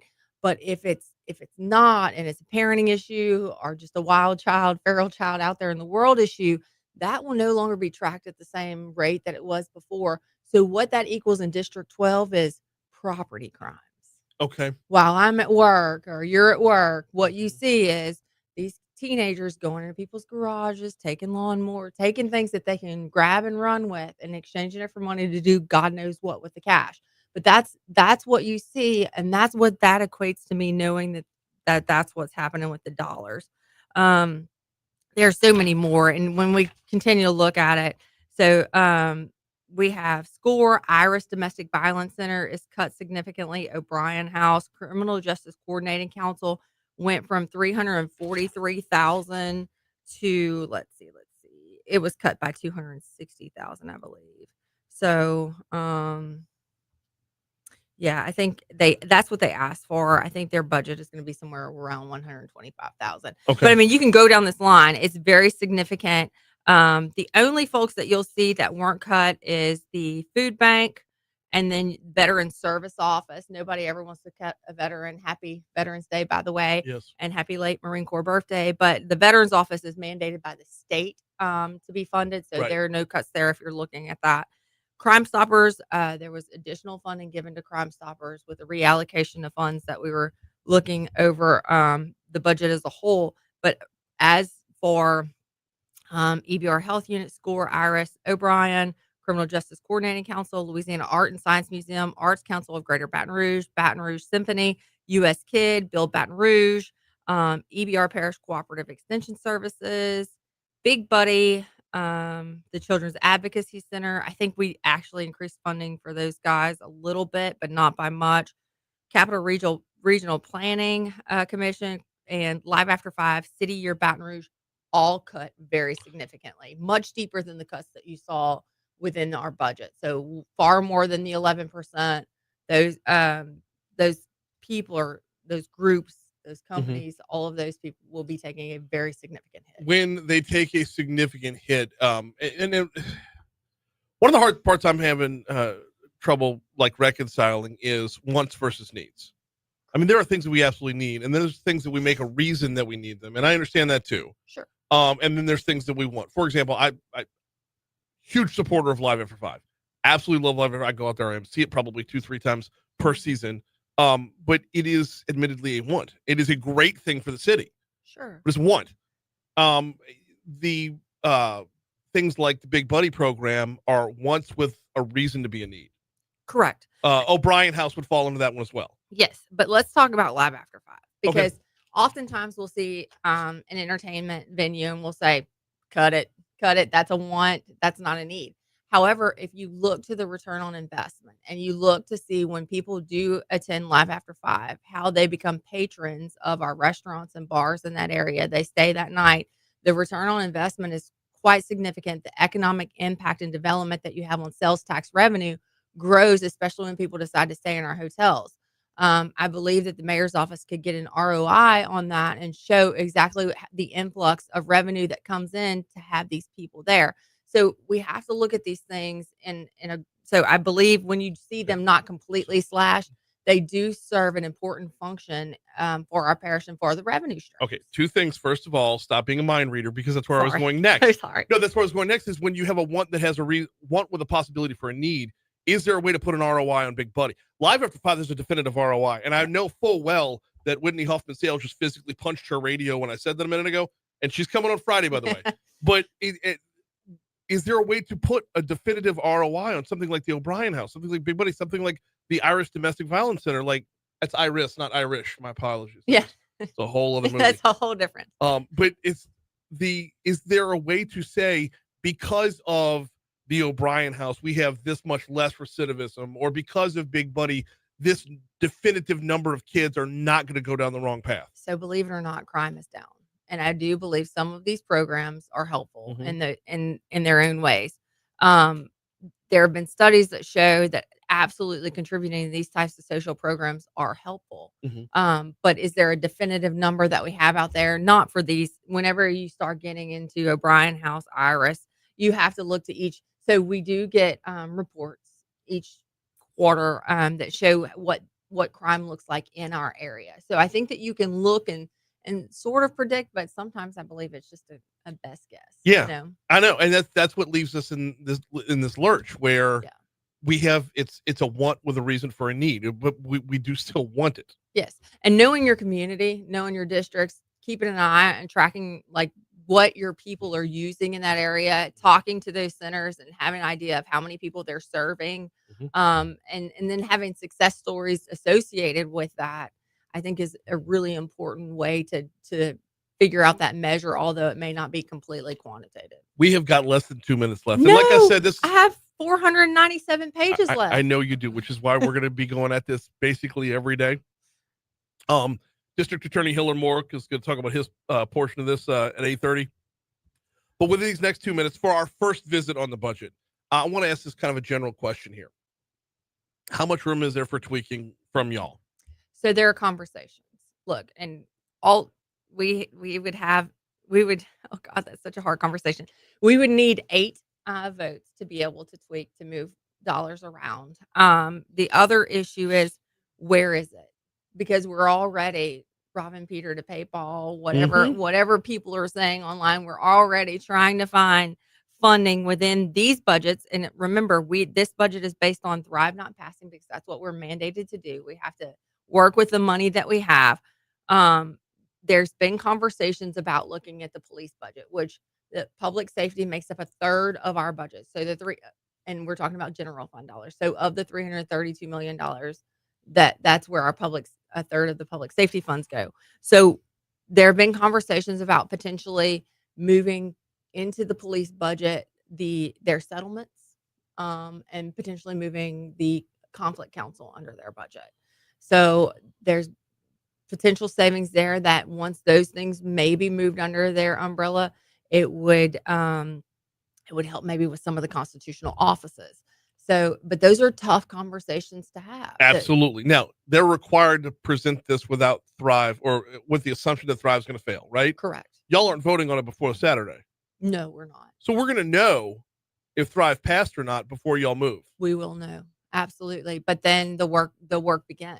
And it's work where you can add back though, not subtract more. It's happy work. Yeah. It's happy pins instead of red flags. It's maybe some flags that say, hey, it's happy conversations. But look, even if Thrive passes, there is still work to be done. The constitutional offices, look, I have numbers. I know you're telling me I don't have enough time, but I do have numbers that I've shared with folks over and over again.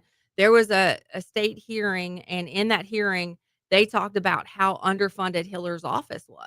Oh, and Hillar's coming on. And look, Hillar went hat in hand. Our district attorney, Hillar Moore, went hat in hand looking for just a little bit of help from the polls. And the guy who puts away the bad guys was told no. Correct.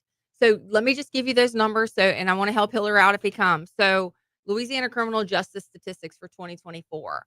New Orleans. Population 362,700 people. Number of judges. Well, let's compare line by line. East Baton Rouge, 445,230 people. Number of judges. New Orleans, 27. East Baton Rouge, 15. Oh no.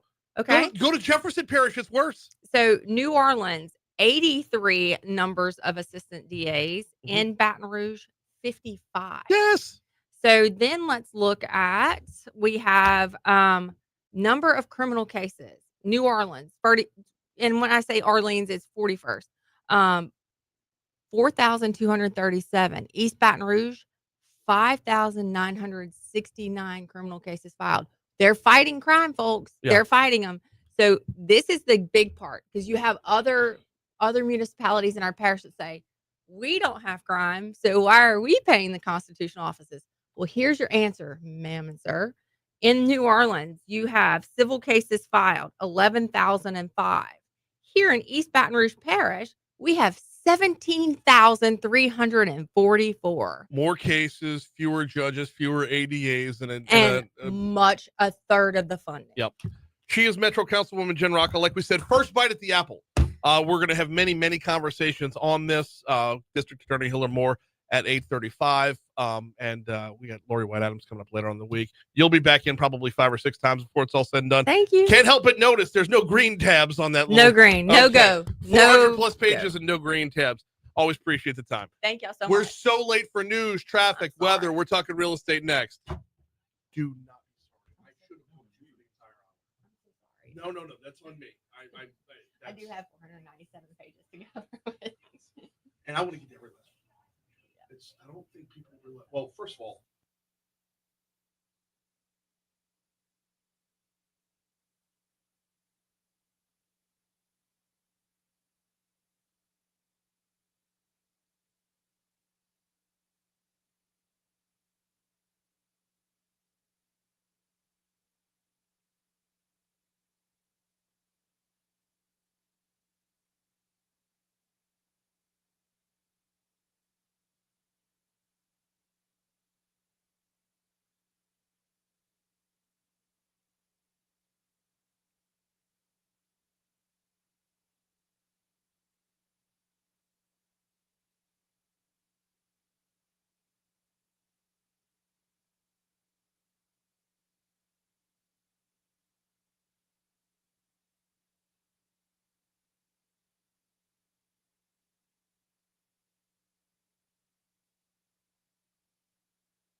738 Talk 1073 FM WBRP mornings with Brian Haldane, rolling right along, pivoting completely here to move over to the real estate world. Want to welcome in Scott Bardwell. How are you, sir? Doing well. Just as background, we'll be talking about the Home Builders Association and what the market looks like in Greater Baton Rouge, but more to the point, what goes into the numbers behind what the market looks like. So I want to start with the very basics. What does the home builders market look like in Greater Baton Rouge? The Baton Rouge market right now, I would say, is stable. Okay. First-time home buyers are getting some rate buy downs, and that's helping them move their product. The middle market, 500 to 700, give or take, is steady but slow. Are the recent rate cuts taking effect in real time, like in real life? They are on the construction lending side. So, like, we're seeing a reduction in our carry costs for houses and lots. Mm-hmm. But the mortgage rate is not moving a whole lot. It moved earlier because of anticipating the Fed rate cut. But there's other factors than just the Feds on that one. What are the other factors?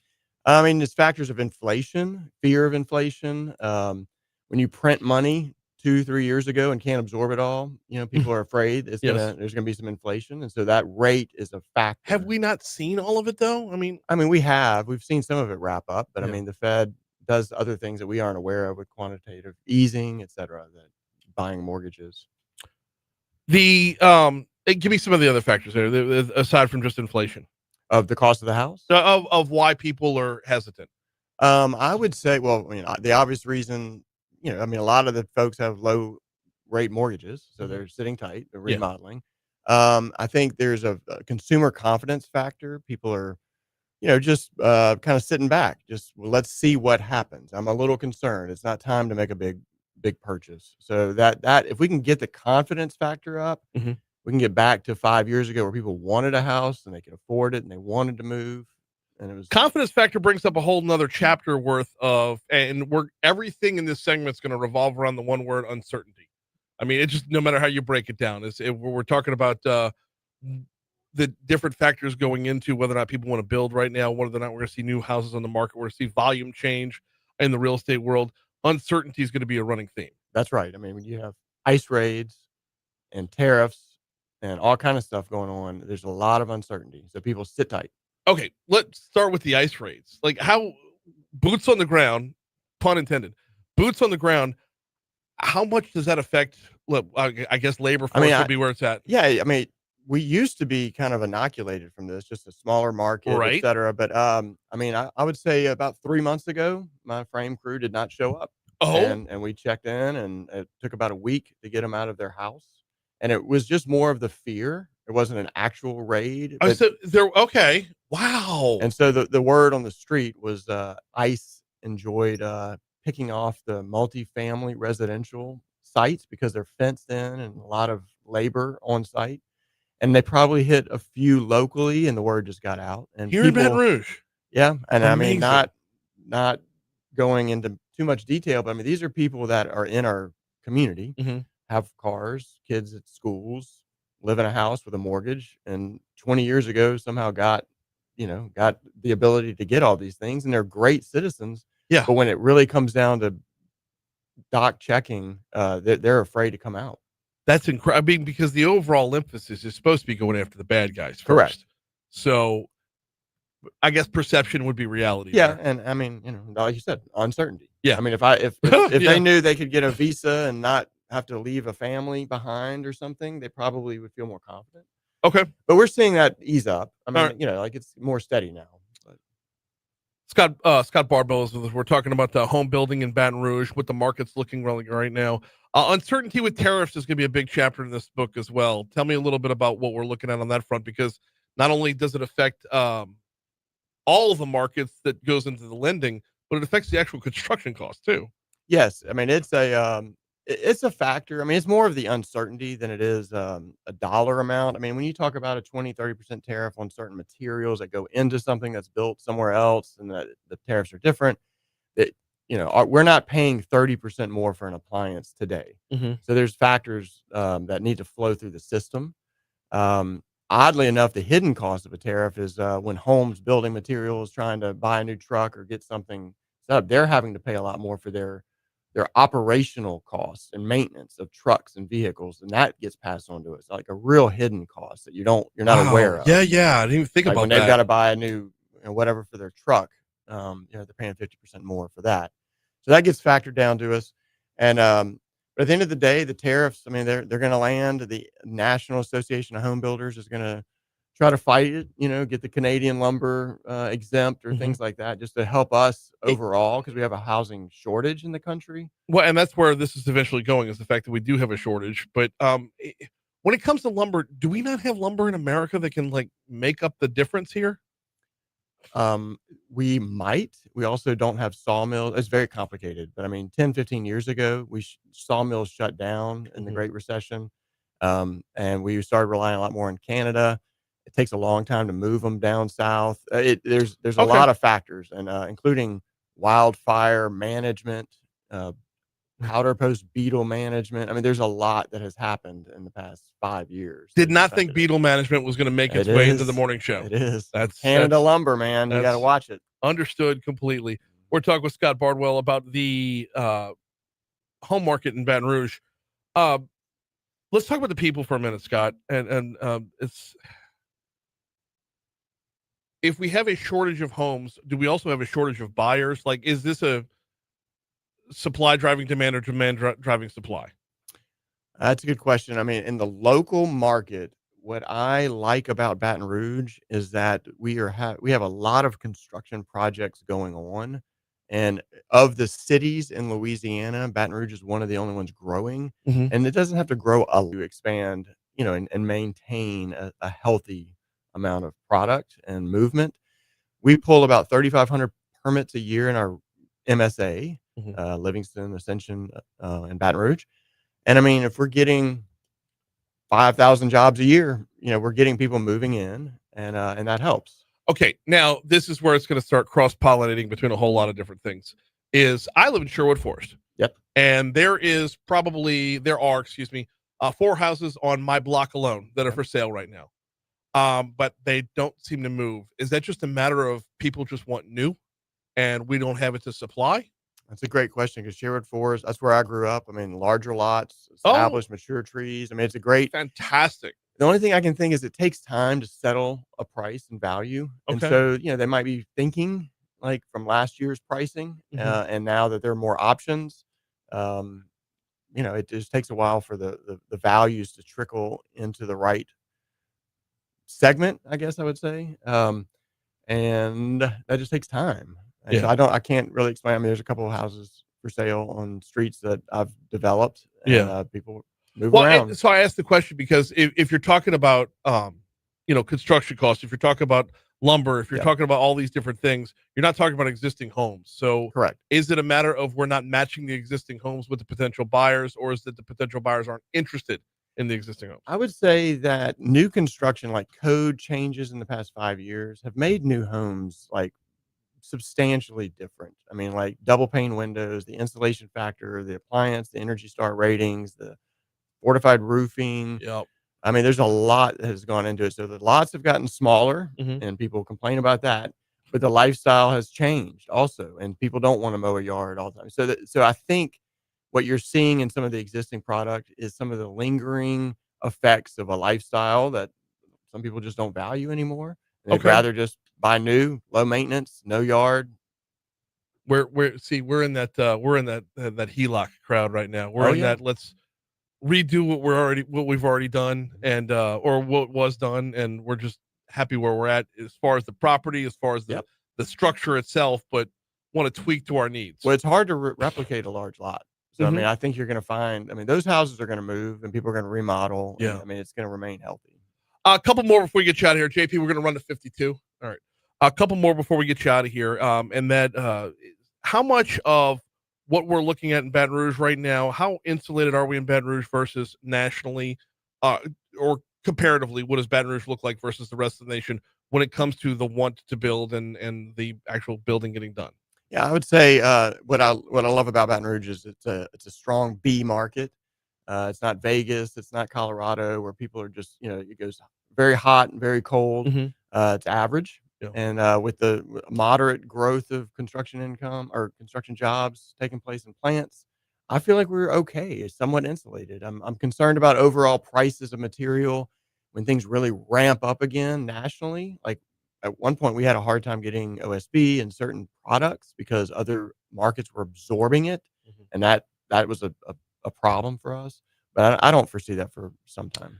The when you have big economic development announcements locally, like for example, let's just look at Ascension Parish. Sure. The economic development announcements have been huge. Does that spark the building before the jobs are even there? Well, ironically, you can't build a house in Ascension because they've basically limited the amount of homes that can be developed in lots. So that's a problem. So I think that what you're going to see long term is that benefits St. George in some ways because St. George is open for development, just like Baton Rouge was, but it kind of gives people a landing place. Ascension has chosen to not create many communities. So all those jobs are great. Right. They got to live somewhere. Right. And so it's going to work itself out over time, but I would encourage Ascension to take advantage of that and have communities within the parish where people can live and work in one spot. Well, I would assume whatever benefits St. George would also benefit Eberville if you're on the other side of the river, like where that's right, where Hyundai and CF and all of them are moving in. That's going to be on the other side by Donaldsonville way. So, I want to talk about very quickly, if we could, how much other national trends like fall into this. How much of this is based off of our current situation versus how do you combine COVID with the current situation? Well, I mean, COVID locked everybody up, and then they moved with the rates being low, so it really locked up a lot of inventory after that transition period. But people are still getting married, getting divorced, dying, having to move. So I mean, there's still a healthy amount of movement. I'm not a trend predictor. I just brace for impact. So I mean, I've been kind of not a pessimist, but just a realist through all of this, just trying to maintain a steady flow and not. But people keep talking like, "What about rates? What about this?" We're just gonna have to wait and see that. Well, okay, so because that's where I wanted to end up on the whole discussion was, if you're not a trend predictor, can you be a rate predictor? Like a lot of us got in with a very, very low rate and locked it in a couple of years ago. And we're just riding that out because, you're not going to find better. Yeah. Rates at 6 to 7% right now. The Fed's expected to make another cut before the year's over with. Where do you see rates going? Do you see I don't see mortgage rates going down. Okay. I think you're going to be 5.5 max. It's the lowest you'll see. So I would encourage anyone with a 3% rate to start saving. Okay. Save the difference. Act like you got a 5 or 6% mortgage. Save some money. Okay. Get ready for a down payment. Get ready for the next move. I mean, you basically ended it plugging Dave Ramsey at this point. Hey, come on. That's no debt, right? He is Scott Bardwell with the Home Builders Association in Greater Baton Rouge. Thank you so much for a couple minutes this morning. Thanks for having me. We just slid right past your money now. So take a quick break, come back. Let's talk Veterans Day next. Awesome stuff. I've never done that before. I've never done that before. No, and I could have dug in a whole lot more. Yeah. But I wanted to kind of keep it moving as quickly as possible. I covered about half of it. There's a lot more. Well, I know. Here's what I've been telling the TV guys, and they're not listening. HBA wants to be a resource for you. Yeah. We have got experts like when we're going to have prolonged days of cold. We have got people who know generators inside out. We got plumbers. We got electricians. We got insulators. We got the people who build it, the people who supply it. We have got all of that. So, you know where to find me? Yeah. On it. On it for sure. Now, do you want to do a couple minutes about air travel, or can I scoop too? Yeah. Hop in here. Let's. Can I scoop? Yes. Yeah. I'll tune in. You did a great job. I don't know, man. Yeah, you got to do this for a living. You're going to become the official spokesperson if you're not careful. No, seriously. Very well done. All right. Thank you. Thanks, guys. Karen says thank you too. We have all the 4 minutes. Thank you, Scott. Appreciate it, man. Oh, I think I was running too fast for him. Well, he's a very reflective guy, but he answered everything very well. There wasn't any stumbling or anything, I mean, this is always a lightning round when you're doing it, I know. I'd like it to run longer, but Well, like I said, we can bring them back whenever you want. Who is 18% Pros. 180. That's a 0. 180 Pros. They're the studio sponsor. But what do they do? They do like your internet, your networking. Oh, okay. Your cybersecurity, Okay. Your entire. All It's right. Hat Guy's new outfit. Is it really? Yes. God, I haven't seen or heard from him in a long time.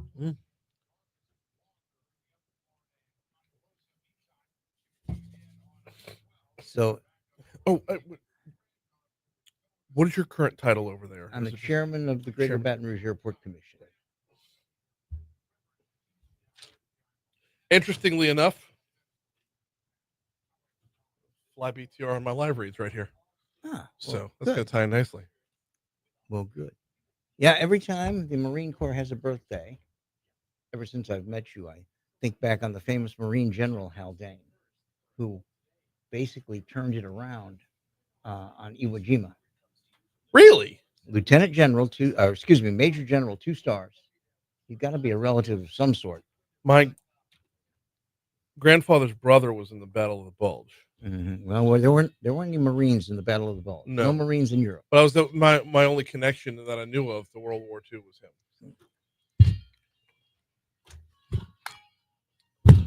755 Talk 107.3 FM WBRP mornings with Brian Haldane rolling right along. I need to remind this is going to tie in so nicely here. I need to remind you about the Baton Rouge Metro Airport. FlyBTR.com is the website. FlyBTR.com. Direct flights to Reagan National every single day. They leave out just after 7 o'clock in the morning. Get your business done in the nation's capital and get out of there same evening. Fly back home that night. FlyBTR.com. Don't forget, if you want to make your plans to travel to see LSU play Oklahoma, they've added a direct flight specifically for that game. It goes into Oklahoma City on Friday, fly back out on Sunday, flybtr.com. And speaking of the Baton Rouge Metro Airport, just happened to have Bill Profita in the house. He's the chairman of the Greater Baton Rouge Airport Commission. Sorry, a lot to spit out there. It is a lot. It is. Business cards this big. Which you'll get done over there at 5 Star Printing and Signs. We'll tell you about them later. Okay, I've got 3.5 minutes here. Can you just give us I know this microphone needs Cialis. I understand. It's got JP to chuckle. That almost never happens. No. We're looking for an update on the just airports, like the old Bill. days. It is. I know. Don't miss a beat. The airports right now, what we're looking at here is bad, but it's actually going to get worse. Maybe not. If they come to a deal today, they're going to resequence all these airplanes. You know, I think a lot of people don't understand the magnitude of this. We had a Delta flight was canceled today by government mandate. Mm-hmm. So we started this at 4%. Just to give you some perspective, at any given time between about 5:45 in the morning and 7 at night, there are 250,000 passengers in airplanes above your head at any given time during that period.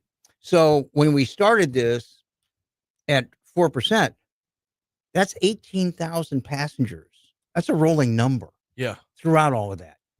And the thing other people don't understand, most people, is that these airplanes fly multiple segments every day. There are no spares. They don't have them sitting in a garage somewhere. Right. So if you have an airplane that's coming from Dallas to Baton Rouge, and then it goes from Baton Rouge to Charlotte, and then it goes from Charlotte to New York, and then it starts out the next morning and it goes back to Dallas and it starts to resequence. So let's just say your flight out of Baton Rouge is on time, which is good. Yeah. And it takes you to Charlotte, which is good. But that flight in Charlotte, you're getting off or you're connecting somewhere else, but that airplane is going somewhere else. That might be the flight that is canceled or delayed today. Okay. So this does impact everyone. Mm-hmm. Some more than others. And of course, we hit all the biggest hubs, and these hubs that are taking, that are doing 600 flights a day on Delta, 700 flights a day on American, right? 480 flights a day on United. They're getting affected like that. 4% or now 6% today is a lot of that. Yeah. So how long before that 6% goes back down to 0, though? Assuming everything goes to plan in with the shutdown. I can tell you this from experience. When we've had major weather events that have caused just complete cancellations, the hurricanes that hit the East Coast, they covered large airports and hubs, like all the way from Jacksonville all the way up to Boston. So you have a lot of airplanes sitting on the ground for a couple of days. Okay. It takes about 48 to 72 hours to get everybody resequenced in the right place. So it takes a while. Assuming everybody's staffed up from air traffic control. Yes. Yeah. Yes. That would cause the delay in resequencing. And from what I am hearing, air traffic controllers are going to be running through the doors as soon as the government is back open. They're going to be back on the job. From your mouth to God's ears. He's Bill Profita. Always appreciate a couple minutes. Always glad to be here. Thanks, guys. Here comes news. That Thank gets you. That gets you something good? Yeah, I think so. All right. Well, thanks. And like I said, if you all start to get inklings about what's going on with housing or Baton Rouge, remember what she said in her presentation. Baton Rouge is way high on remodeling. Yeah, I'm in that number. Yeah. And I don't. What would you consider? So are we. That's like we're doing the one bath and closet thing right now, and we're also just put on an addition to the house, which my mom is in now, and now we're going to sit on an old house in Sherwood that may or may not sell. Well, it just. Do you have a good realtor you like working with? Not yet. She's not ready to put it out yet. She's going to clean it out, and they're going to do a couple of. Well, minor when you are, renovations. Karen still has her license, and she's doing referrals. So what she will do is she will hook you up with somebody in that area. Kill Mike's.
8:06.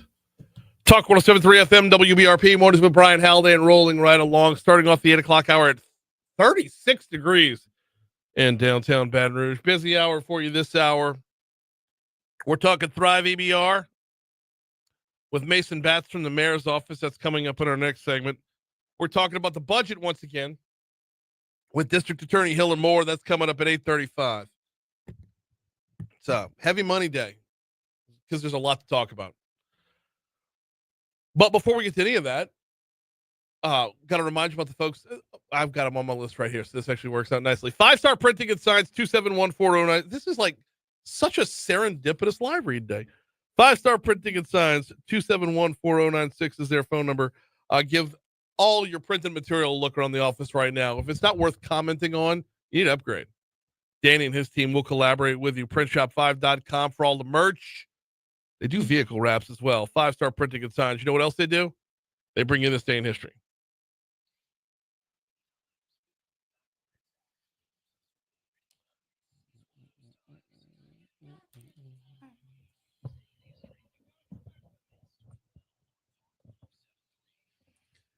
All right. We'll begin in 1620, where the Mayflower Compact is signed by pilgrims at Cape Cod, establishing the first framework of government in the territory. That was in 1620? That's right. Okay. Yep. Because I'll take it back a little bit further than that. Oh, really? What do you have? This day in 1493. Okay. It's also about traveling across the ocean here. There we go. On this day in 1493, Columbus first saw St. Martin's. Okay. The island, Columbus? not the island, not the school in Metairie. Okay. No. I was way off. That's what I was thinking. He saw the island of St. Martin, not the Episcopal school. Oh, man. Columbus was saw St. Martin himself. No, not the actual St. Martin. Oh, man. 1918, World War I armistice is signed by the Allies in Germany. Comes into effect. Yeah. So with hostilities ending at 11 a.m., the 11th hour of the 11th day of the 11th month. Uh-huh. So that happened. That's why this used to be Armistice Day. That's right. Yep. 1921, the remains of an unidentified soldier from World War I was laid to rest in a specifically specialty constructed tomb in Arlington National Cemetery. Yep.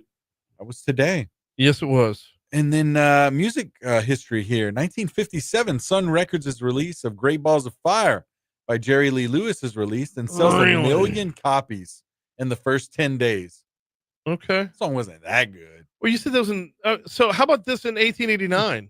1889. Okay. Yeah, the state of Washington was admitted into the Union. Okay. Yeah, 42nd state. That's Washington was 42nd. That seems weird to me. Right. Huh. What else happened? Hey, this is really fascinating.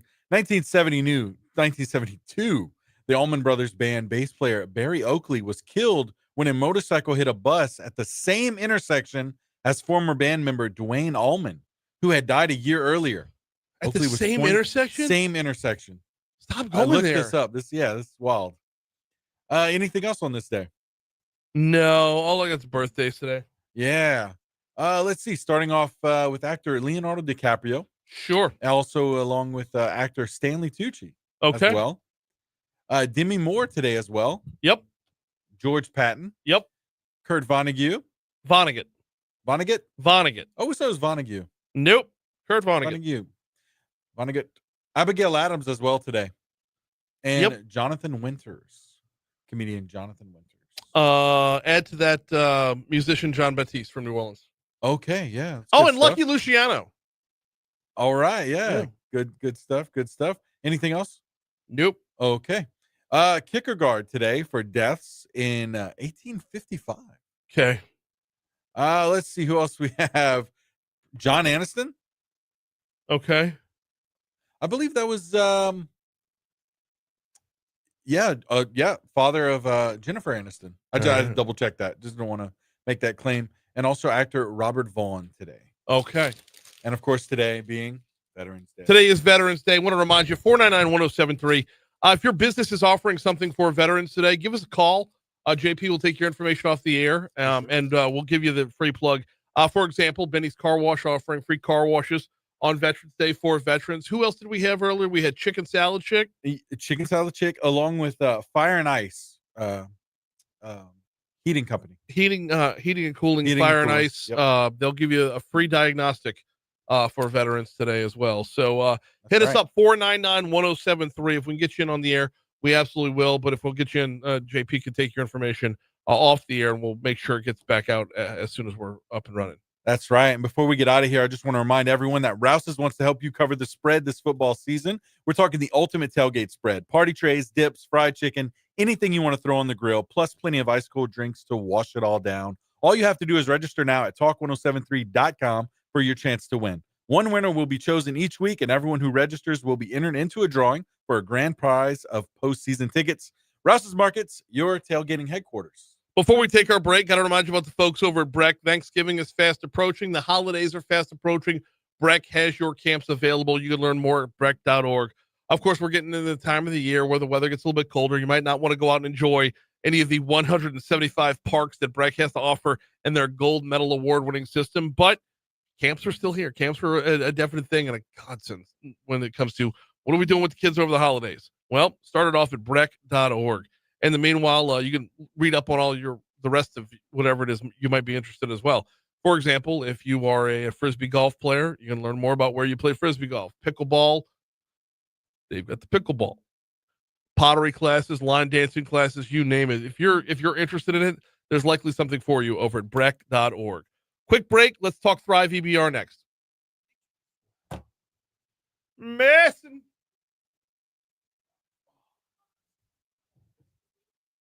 I know, man. Well, I mean, the election's coming up on Saturday, and I want to make sure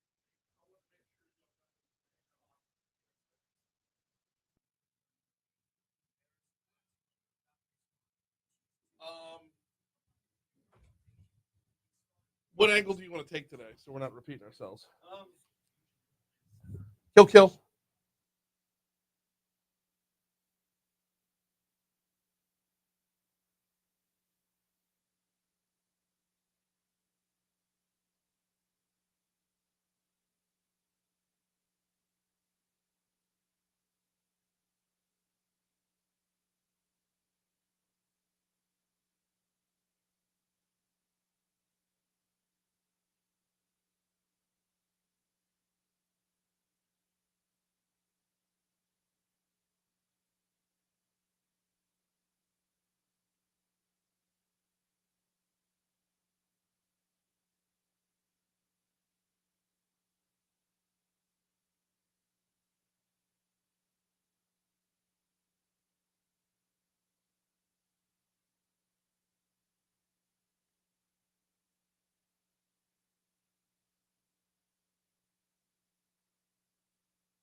8:15, Talk 107.3 FM, WBRP.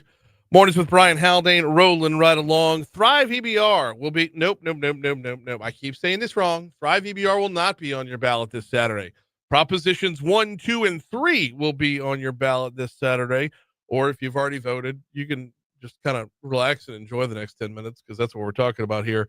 Mason Batts from the mayor's office is in with us. How are you, sir? I'm doing good, Brian. How are you this morning? I'm very well. Very well. I got a nice little space heater in my office. It's like this old school, like World War II space heater. And it gets, you can toast marshmallows on it. Can you dry your socks on it? You could dry your socks on There it you for go. sure. I wouldn't recommend the smell, but it's we're definitely staying out of the cold this morning for sure. Okay, Thrive EBR early voting is over with. We've got a couple days left for absentee, and then Saturday's the big day. Want to remind everybody, 11:45 a.m. kickoff. You will have time on the back end of the day to go ahead and vote. And then, of course, if you are attending Southern's game, I think there are 2 p.m. kickoffs, so you might want to go beforehand. Polls will be open. Either before you get at up 2 there. or at 6. I can't remember, one of the two. You either you have a chance to vote in the morning. Mhm. Polls open at 7 o'clock. So go stop by your precinct on your way to the games, or like you said, go vote after. But you have one more day left to vote, and that is election day. So hopefully, we don't like low turnout in any election, whether it's for or against, our position. I think high turnout is good because I think we need the public to be very well engaged, so it helps us as leaders know what the people are really asking for. How engaged has the public been? I feel like that we're finally starting to see the conversation grow. Honestly, where the conversation should have grown early on, so that questions could be asked and answered. It should have. I think we're anticipating higher turnout numbers than we saw in the October elections in Baton Rouge. You saw, I think, 11 or 12% turnout in the 19 JDC election. I think we should be more around 25%, which is still low. We'd like to see that number higher, but it's double what it was, about a month ago. So in that sense, it's pretty good. But like you said, we'd always like to have more. Do we have numbers on level of support and whatnot? I mean, do we know for certain? Like, well, I mean, never gonna know for certain, but how much do we know about where Thrive sits right now? Well, as we know, we don't know how the voters have voted, but here's what we do know. We know the East Baton Rouge Parish Republican Party and Democratic Party have both endorsed this. Mhm. The Baton Rouge Police Union has endorsed this. All 12 Metro Council members, all 5 mayors, the Baton Rouge Fire Union, the AFL-CIO. I'm sure I'm leaving 1 or 2 out. I mean, that's a pretty wide range of support from a lot of different groups. It is. It covers a whole lot of ground. Now, there are some naysayers out there, and we've seen them. Some naysayers with pretty big voices as well. Can we dive into one of the bigger sticking points that a lot of the naysayers seem to have? Yes. That is on the library dedication. Okay.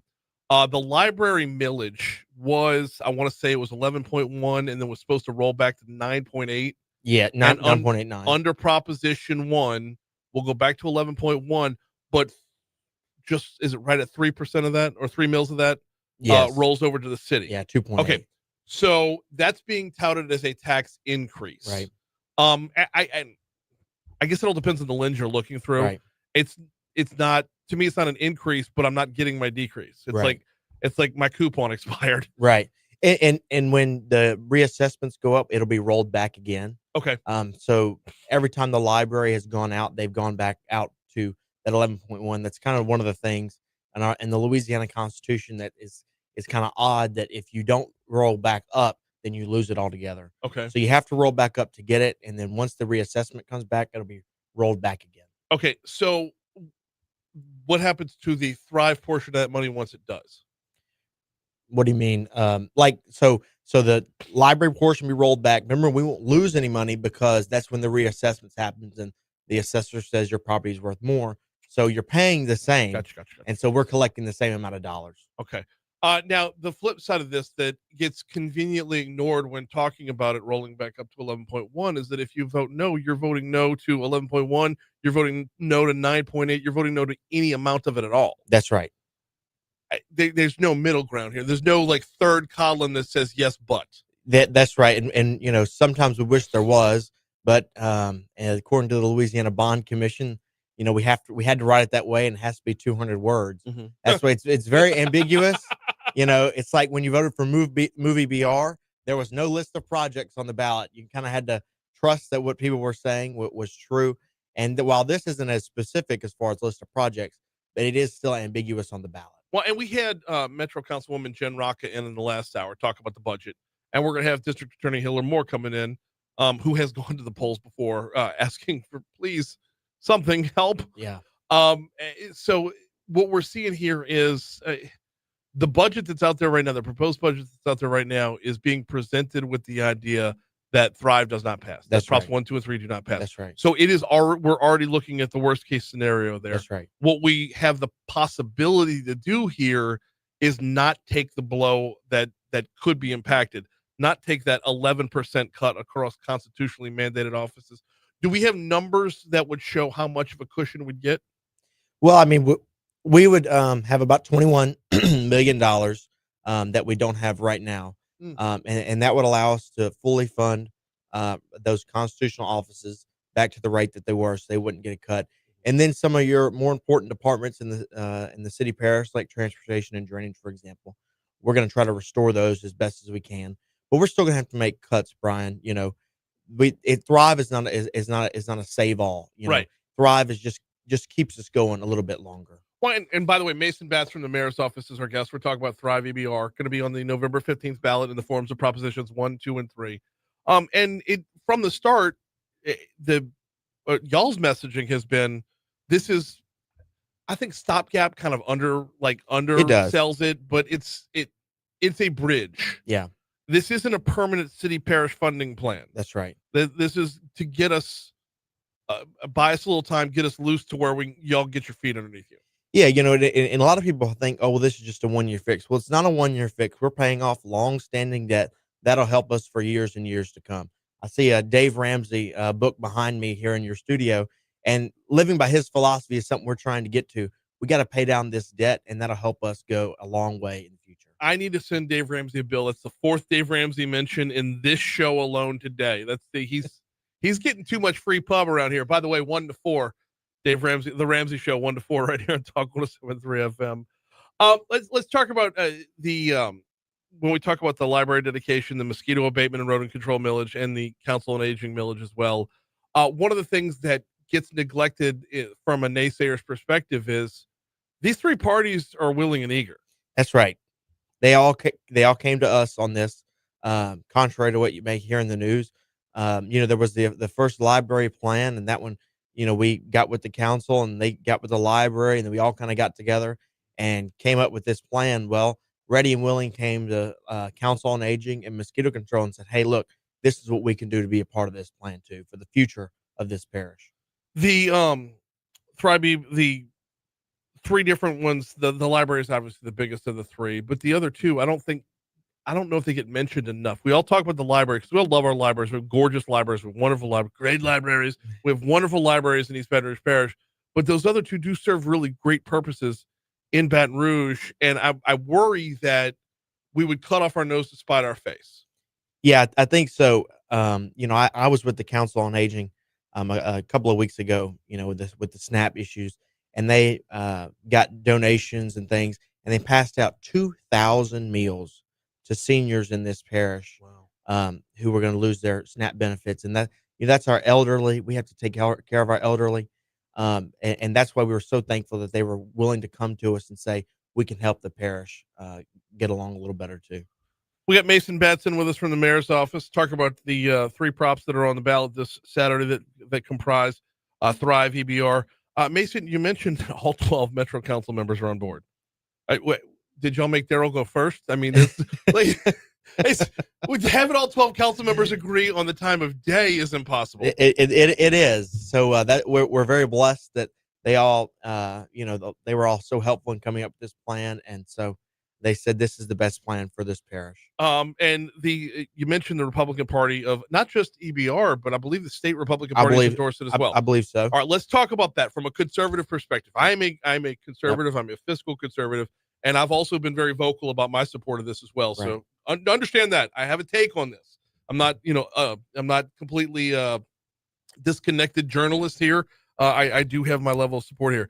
Now, as a fiscal conservative, I would look at the Baton Rouge budget and say, y'all aren't. I mean, Ralph McAllister actually said something very similar to this in his column. He says, it's not the job of the government to employ people. Like, that's right. Y'all are not a job creating entity. But at the same time, though, there are jobs to be done within East Baton Rouge Parish. And there's a serious detriment to having to nix a whole ton of jobs all at once. That's right. Last year they had to cut about $40 million, $45 million out of the budget. And so you saw a lot of the fat as far as the jobs go out there. Right. our workforce is extremely diminished within the central service agencies. As a conservative, Brian, a lot of the areas of where the quote unquote fat is in these outside agencies Yeah. that we have no control over. You know, Breck, Cats, that's not in our jurisdiction. We can't touch them. So by reorganizing and evening out some of these dedicated millages through these three propositions, I think we can finally get to that point where a lot of these tax dollars are even and the people can really decide how they need to be spent in different ways or another. You know, we have to have latitude with our dollars, at least a certain portion. Think about, Ryan, in 2016 when there was a flood, we had to have dollars go match FEMA to get those funds to get people help, and we have to have that latitude again today. We've got Mason Batts with us from the mayor's office. Yeah, you mentioned the cuts that have already happened. 9% is, if I understand if I remember the numbers right, 9%. And without Thrive, we're looking at another 11. That's right, another 11. So cutting 20% of anything at once, I mean, that's like the way Jenn Racca mentioned, the Metro Councilwoman Racca mentioned it in the last hour, was eventually you run out of fat, you hit bone. That's right. Like take the police and fire department. We're not cutting either of those. And here's why. It's not because we don't want to save money. It's that we couldn't save money by doing those things. Police, for example, they have to have a certain amount of people on the ground in the community and maintain that manpower. Number one, to keep us safe, but also to maintain their accreditation ratings. By cutting police, the only thing pretty much left to cut is bodies. That means officers. We're already 150 officers short. So that would put us even more behind. So what does the police chief have to do? He's going to have to pay more overtime, which is going to end up costing the city parish and the parish tax dollars even double what we're paying right now. And that's the part that makes no sense to me. That's another cutting off your nose to spite your face part of this. I've got a couple minutes left with Mason Batts from the mayor's office talking about Thrive EBR that will be on the ballot in the forms of Props 1, 2, and 3 on Saturday. One of the other bigger critiques or criticisms of Thrive EBR that I've heard is that we're using parish dollar, we meaning the city parish. We're all in this, right? Whether you're for it or against it, we're all in the city parish of East Baton Rouge here. Using city parish dollars to pay for city items, and that are we still funding the city on the parish's back? And that's the whole reason St. George got out. Yeah, no, we're not. It's a new day. As you'll see, I've referenced that ballot language. What it says on the ballot is we had it specifically written in the ballot language, so it would be legally binding, no matter who is the mayor president, who is in the Metro Council. It says these dollars have to be used for parish-wide priorities. So it cannot just be used in the city of Baton Rouge. We're paying off that $52 million in debt. That's parish-wide debt, not just city debt. So no, it can't just be used in the city. We're doing a lot of drainage projects with the stormwater master plan. We're going to dedicate about $4.5 million a year to that. The majority of those projects are not located within the city limits of Baton Rouge. So that's a common misconception, but no, we're going to spend that on dollars in the entire parish. He is Mason Batts with the mayor's office. It's down to crunch time now. Election day is on Saturday. We appreciate a couple minutes. Thanks, Brian. Thank you. All right, we got news, traffic, weather coming up. District Attorney Hillar Moore going to join us in our next segment. In fact, he is going to be on the hotline coming up in just a little bit. Before we get you to our break, though, got to remind you about the folks at Vex European. Vex European. Vin and his team do a fantastic job. What they do is they work on European vehicles specifically. Specialization, Vexpertise, as I like to call it. If you drive a Mercedes, a BMW, a Jaguar, an Audi, a Land Rover, you know the list. Check out VexEuropean.com. Physically, they're located on the backside of Industriplex on Benefit Drive. I started VexEuropean.com. I clicked the little tab, make my little appointment button hit the little appointment button right there to set things up to take care of my car. If you bought a European vehicle, you bought it for performance and you bought it for longevity. Make sure you're maximizing both with VexEuropean.com. We've got ABC News coming your way 10 seconds from right now. We'll hit local news, traffic, weather. District Attorney Hillar Moore is on the hotline. That's coming up next. Kill mics.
Tune in tomorrow night. Coach Kim Mulkey leading the LSU women's basketball team against Charlotte.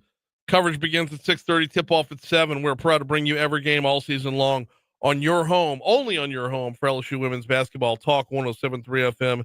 That would be the now 3-0 LSU women's basketball team coming your way tomorrow night. Okay, the city parish mayor's office put out mayor president's office put out the proposed budget for 2026. And we're going to have a million conversations on this. Okay. One of the pieces of this puzzle, a pretty doggone big piece of this puzzle, is the district attorney's office. And our district attorney's on the hotline with us right now. Hillar Moore, how are you, sir? Doing great, Brian. How you doing? Doing pretty well as well. Okay, let's start off with your initial takeaways when seeing the budget. Obviously disappointed with the 11% reduction across the board for constitutional offices, which will really negatively impact us to a tune of about $1 million. And as you know, earlier in the year, we went out for our own tax to increase our budget from a total of 16 million to 24, and that failed 60 to 40. And it's one that we desperately needed just to be even with Orleans and Jefferson. And you can't compare Orleans and Jefferson to Baton Rouge, with the biggest parish in the state, and look at the number of homicides we have compared to the number of assistant DAs. We have around 50 currently. Jefferson Parish has 75. Orleans has 88. Jefferson had 18 homicides. We had 102 last year. Just no comparison in the workload. Plus the civil filings that are done in Baton Rouge and the other obligations that the DA in Baton Rouge has, being in the capital city by statute. Mm-hmm. We're required to do other things that any other DA in Louisiana is not required to do. So we surely have the increased workload with the smallest amount of assistant DAs. The other big thing is retaining assistant DAs with the change with the governor having been the attorney general, now moving to the governor's office.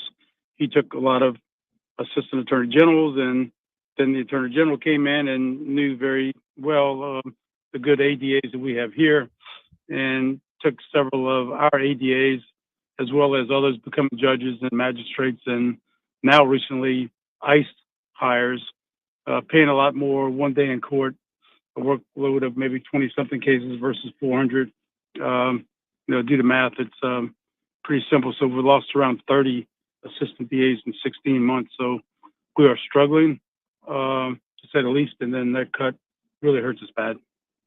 Absolutely, it does. And as I understand it, every constitutionally protected division or office or whatever, everyone got an 11% cut across the board, regardless of what your numbers looked like going in.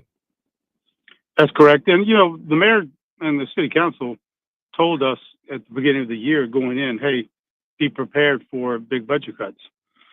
So what we did, knowing that and trusting that that was going to be true and accurate, is that as people left, we did not fill the position so that we could absorb this brunt. I guess easier is the right word, although it's not easier, better than maybe some others that kept filling their spots. We just did not fill them. And so we're able to absorb that a little better, but it really impacts the workload, and the backlog is the biggest thing. When you see that it takes 3 years to bring someone to trial for murder, the people that are committing the crimes, they see how slow the process works. They figure they can get away with it, and the longer it takes to get to trial, the worse a case gets, because other things happen. Oftentimes our defendants are our victims and victims are our defendants. So it's not good math. We're talking with District Attorney Hillar Moore. Okay, let me make sure I've got you right here, Hillar. And when you say that as positions have been eliminated, does that count towards the 11% cuts, or does it leave you open to 11% on top of the responsibility you've already shown? No, we're still the same. We just did not fill the positions. Okay. It's we're able to absorb the cuts a little better just because we knew that it was really going to happen. We trusted the mayor when he said, hey, I'm going to have to really cut. I'm cutting things already and doing things for budget reduction, but I'm still going to have to cut. And then if Thrive does not pass, I have no idea how much more of a budget cut we're going to have. So as it was explained to me, they were required to propose the budget based off of Thrive not passing.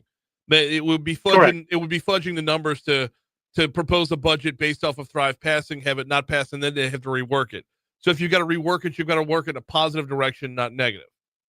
Correct. Got District Attorney Yeah. Hillar Moore with us talking about that 11% haircut his office is potentially going to take with the upcoming budget. This is on top of Hillar. You go into the polls, first time since you've taken office that you've actually gone hand in hand to say my office needs a little bit of help. Are y'all talking about perhaps taking another swing at that already? Right now, no, it's just too early. Yep. And still licking the wounds from that defeat. I think a lot of things came together with a negative impact. And I really thought that the suggestion that if mine passed, the public defender could have the money that we would have otherwise received from the city parish government to a large extent, that it would help both my office and the public defender, who's also struggling. And we need both offices to be healthy in order to have a system that works. And it just did not work out that way. That's it. I mean, when you look at having the district attorney's office and the public defender's office taking cuts the way y'all are going to have to take cuts between the two of y'all, it's like going into Walmart and seeing one register open. It's just everything's going to get backed up. Yeah, and the sad part is it falls down on to the victims. And I've had several meetings over the past few weeks with victims, as we normally do, of crime, particularly homicide. And they're frustrated that they are on their third or fourth assistant DA as DAs leave and it's handed down to another one. Things get delayed. And same thing with public defenders. It's a new public defender, sometimes a new judge. And it's real frustrating for them. And so the system's kind of letting them down even more. So it affects not only us financially, but affects the public. And I think it really negatively affects public safety. You talked about the comparisons between Orleans Parish, Jefferson Parish, and East Baton Rouge Parish when it comes to the number of ADAs you have, the number of caseloads that you have. Let's talk about just specifically in East Baton Rouge what the workload looks like per ADA. What does their workload look like? Of like how many cases are on average? Not asking for specifics, but on average, how many are being worked at any given time? So we probably currently have around 15 to 20,000 cases amongst 50, maybe 50 or 48 assistant DAs where we have warrants. That's how we are given DAs by the state. It's called warrants. We have 55, but we only are able right now to use, I think, 48 of the warrants because a warrant is $50,000. And so try hiring a lawyer for $50,000. And then on top of that, it costs us an additional $30,000 for healthcare benefits, insurance, etc. So the $50,000 that we get cost us an additional $30,000, so $80,000 to hire a brand new lawyer out of law school. And these are lawyers now that have been working here for several years and in the last 4 years have not had any pay increase whatsoever because of the inability to do so because of the budget. Well, I asked the question because when you add the workload to the backlog, I mean, you're looking at individual ADAs or anybody with attorney slapped on their title along the way. That's a lot of different, cases to have to manage at once. And when you're doing that, I would have to imagine, lower attention span, I would have to imagine this opens the possibility for mistakes to be made. So maybe, yeah, sure. But it's, what kind of deals do you have to cut to get to the next case? How do you have to plea bargain cases when you have 400? Some lawyers have 12 to 18 homicides each, and it's hard to explain. But if you, whatever business anyone is in that's listening, if you take your biggest client or your biggest case that you deal with, that's a murder case, and it is people involved. And it's someone that's dead. And emotions, and it takes 3 to 5 years now because of delays to get that trial, and it's a lot of scientific evidence, phone evidence, body worn camera evidence. Some people wanting to cooperate, some people not wanting to cooperate. A lot of different things go into that, and it's a tough load when you have 12 to 18 homicides plus 300 other cases that you're dealing with that are also serious to some victim. Well, and I guess that's what I'm asking about here. Does that lead to? I mean, the longevity part of this is the obvious part, but what are some of the other repercussions that we're suffering in the public? It's the delay in justice, which means more crime because people are just not afraid of. They know that we're handicapped and can't get to it, and it's a mentality that everyone gets into. Defense lawyers know what we can or can't do. They can push us, and it becomes that way.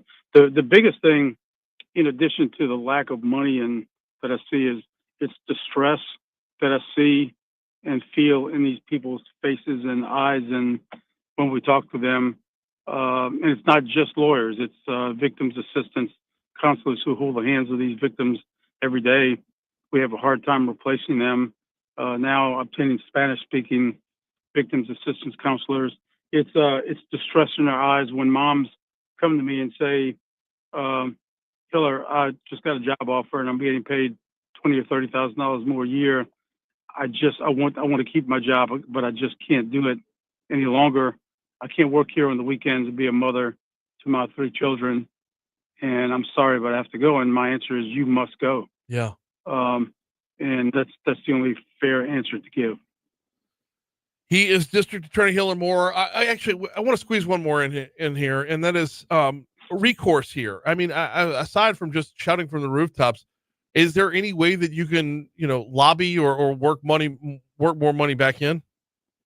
Yeah, so we've been working with Senator Franklin Foale and the entire East Baton Rouge delegation to see about changing the law to make it sure that all the incorporated areas of Baton Rouge pay their constitutional fair share, whatever that is, to the constitutional offices. That's some legislation that we're looking at. The governor indicates that he may consider that as a package bill, sponsoring that to help Baton Rouge. The governor's also indicated that he would help us obtain additional warrants. That means additional assistant DAs for Baton Rouge, which will help us. But again, we're going to have to raise the additional $30,000 just for a base salary, but it will help us. So there's also a study, I don't know if you saw, was done about a month or 2 ago, where it showed the money that the state sends out to the different jurisdictions in Louisiana, where it's so lopsided. The jurisdictions have been receiving the same amount of money for the last 20 years, despite the population shift, particularly for Baton Rouge. Like, for example, Orleans receives $8 million more a year just for their court system. And when you see the caseload, it is extremely lopsided, where Baton Rouge has a majority of the cases, again, because of being the capital city and matters being required to be filed here and not Orleans. So that's going to change, but it's going to take an entire year for that to change. And we will get the benefit of that. It's a whole other chapter to the discussion just getting opened up. In the meanwhile, we are straight up out of time. He's District Attorney Hillar Moore. Always appreciate you hopping on board, sir. Thanks, Brian. Have a good day. You too. Here's your money now.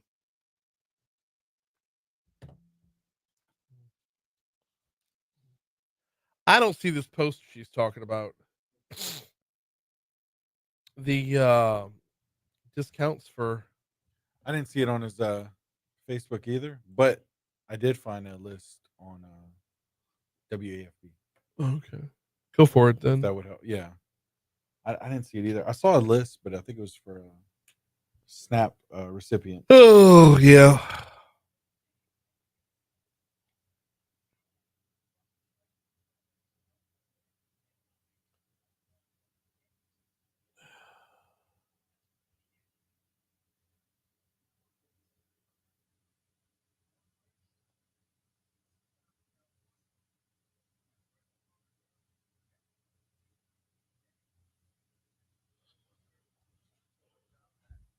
Been a busy show.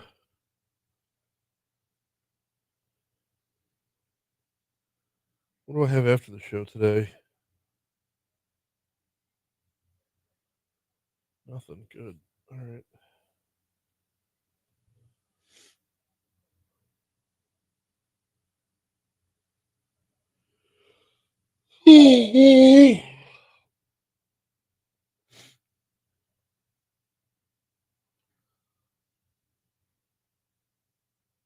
Oh.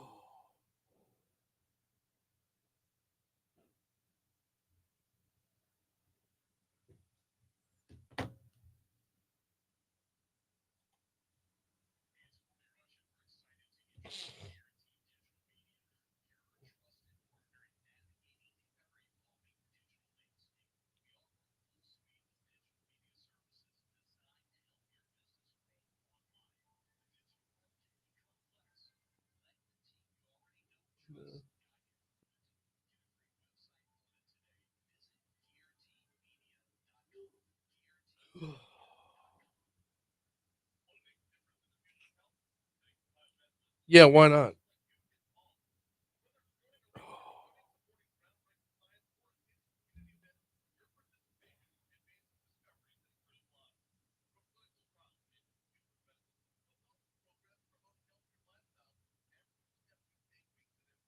St. George started because they wanted a better school system. It escalated from there, Keith.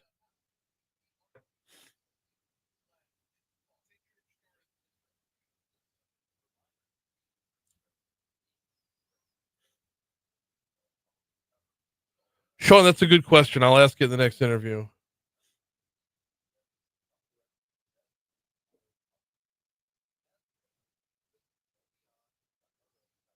Why not have someone on who is against Thrive VR? Because it feels like every other media outlet in town is handling that just fine.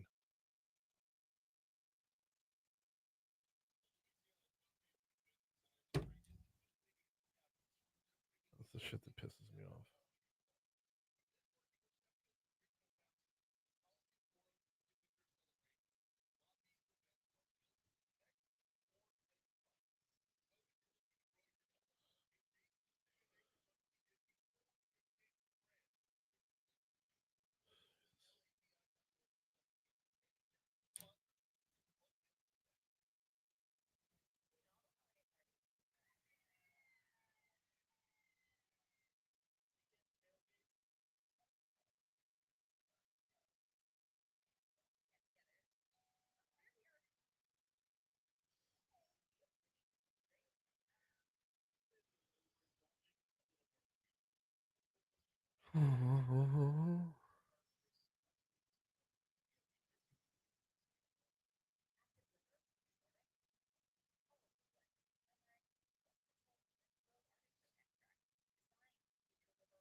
Jeez.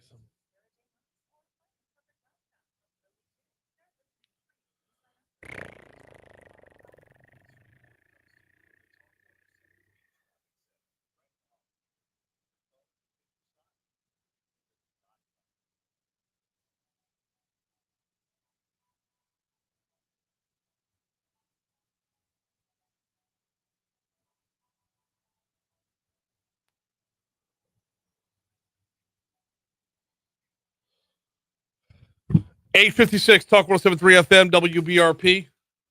Mornings with Brian Haldane rolling right along. Need just a quick second to tell you about the folks over at Landmark Bank. LandmarkBankLA.com is their website. Community bank since 1897. Community bank today. What do you get from a community bank? what's different? That's the relationship. That's what's different. It's being able to walk in, sit down with somebody who you know, sit down with somebody that you see at church, someone you see at the grocery store, someone you see at the gym, someone who is familiar with you, your family, where you want to go, where you want to head, whether you're talking about your personal banking, your business banking, either way, they're there to help you get where you want to be. Learn more at landmarkbankla.com. All right, we're going to touch on some Veterans Day issues in this last segment here instead of doing the outside in.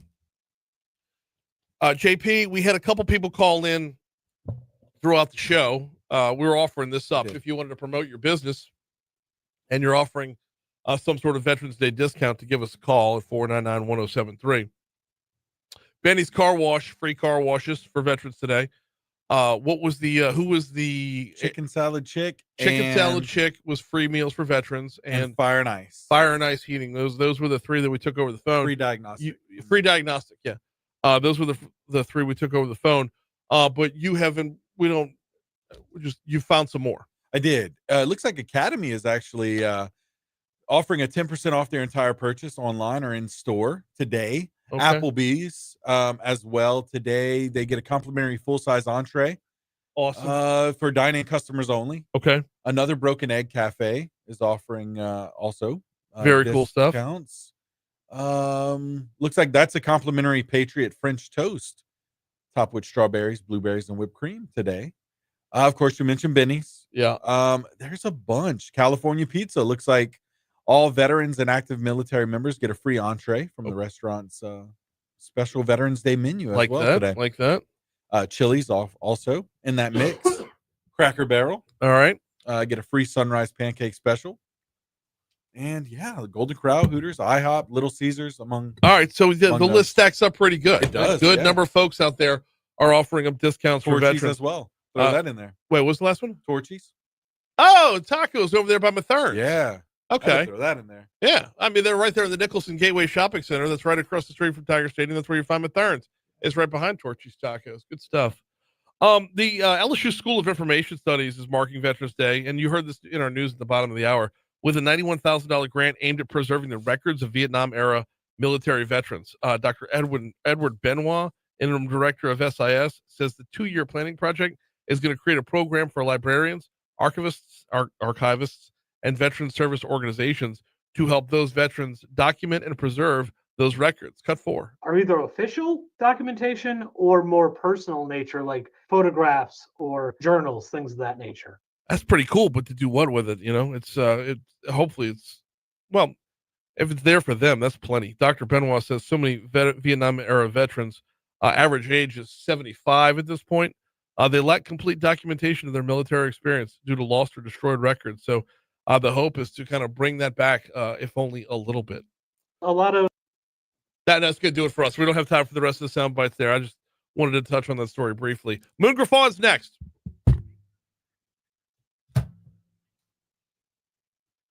You killed. We're Facebook. We'll see y'all tomorrow.